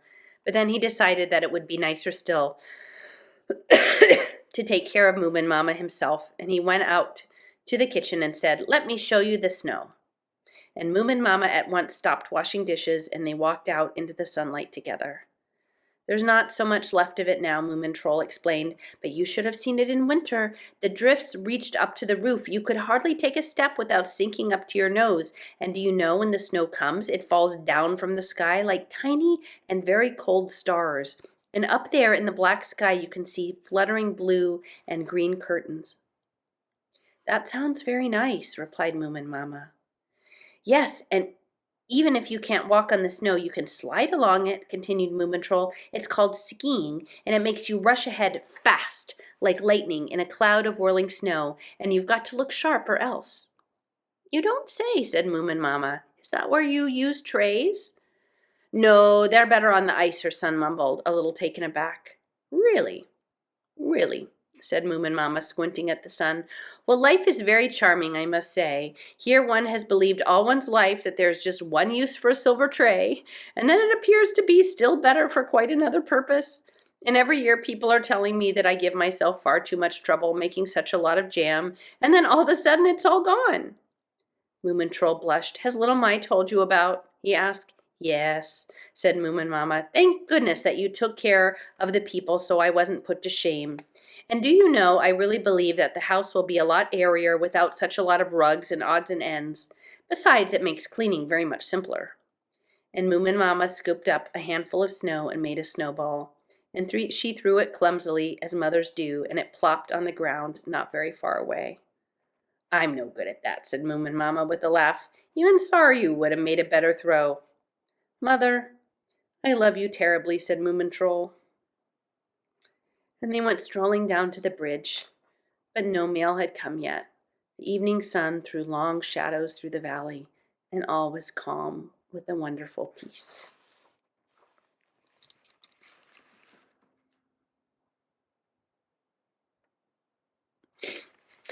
And I think that's, at the end of the day, that's all we want, right? We want to be able to have a cozy place to return to when the slings and arrows of fate have dealt us a heavy blow, and then to be taken care of by our mom, and even if the world is a mess, to have it all in hand, and then it can be cleaned up, and that we can tell a different story where the losses aren't really losses and new things are revealed and learned, and the messes get cleaned up, and there's not a lot of blame.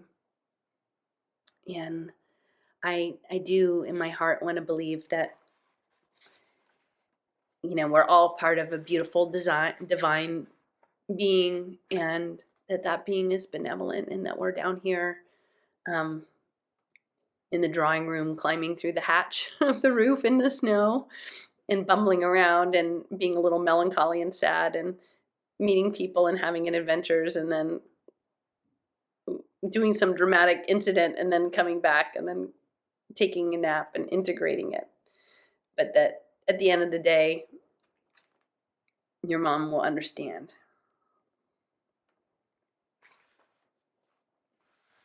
Moomin Mama seated herself on the bridge parapet and said, "And now I would like to hear something about our ancestor." And the following morning, the whole family awoke at the same time, and they were awakened in exactly the right way by a merrily tinking barrel organ. And I think that's pretty marvelous. There's Two Ticky and Little My. Your alarm clock. Two Ticky was turning the crank, standing under the dripping roof edge in her sky blue cap that had been turned inside out. The sky itself was no lighter blue, and the silver mountings on her barrel organ glinted in the sun. And at her side sat little Mai, half proud and half embarrassed, because she had tried her own paws to repair the egg cozy, and she had scoured the silver tray with sand, and neither article had fared too well from it, but very probably intentions are more important than results. And at some distance, the sleepy Mybel's daughter was seen to approach, dragging after her the drawing room rug in which she had slept through the winter. And this day, the spring had decided to be not poetical, but simply cheerful, and it had spread flocks of small scatterbrain clouds in the sky. It swept down the last specks of snow from every roof, and it made new little brooks run everywhere, and was playing at April the best it could. "I'm awake!" cried the Snork Maiden excitedly, and Moomin Troll kindly brushed his nose against hers and said, "Happy spring!" And at the time, he wondered whether he would ever be able to tell her about his winter so that she would understand it. And he saw her run straight to the cupboard to take out her green spring bonnet. And he saw his papa eagerly collect wind gauge and spade and step out onto the veranda. And all the time, Two Ticky's barrel organ was playing, and the sunlight streamed down into the valley as if the elements were sorry for having shown their own subjects such unfriendliness in the past. "Snufkin will be here today," thought Moomin Troll. "It is exactly the right kind of day for him to arrive." And he stood on the veranda and looked at the family, and they were hopping around the garden plot, dizzy with merriment, as at every spring. He caught Two Ticky's eye, and she cranked the waltz to an end and laughed and said, "Now the bathing house is vacant again." "And I'm of the opinion that the only one who can live in the bathing house after this is Two Ticky herself," said Moomin Mama. "I mean, to have a bathing house is a bit extravagant, really. I mean, one can just as well step into one's trunks on the shore." "Thanks," said Two Ticky. "I will think about it." And she went on her way down the valley to awaken all the other sleeping creeps and beasts with her barrel organ. And meanwhile, the Snork Maiden had come across the first brave nose-tip of a crocus, and it was pushing through the warm spot under the south window, but it wasn't even green yet. "Let's put a glass over it," said the Snork Maiden. "It'll be better off in the night if there's frost." "No, don't do that," said Moomin Troll. "Let it fight it out. I believe it's going to do better, still better, if things aren't so easy."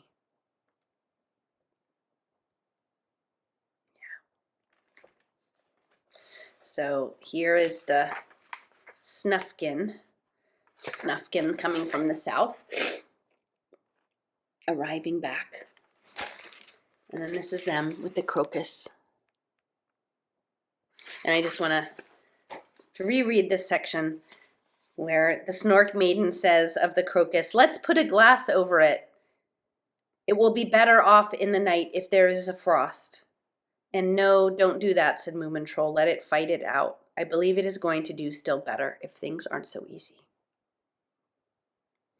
And suddenly he felt so happy that he had to be alone, and he strolled off towards the woodshed, and when nobody could see him any longer, he broke into a run, and he ran through the melting snow with the sun warming his back. He ran simply because he was happy, with nothing at all to think about.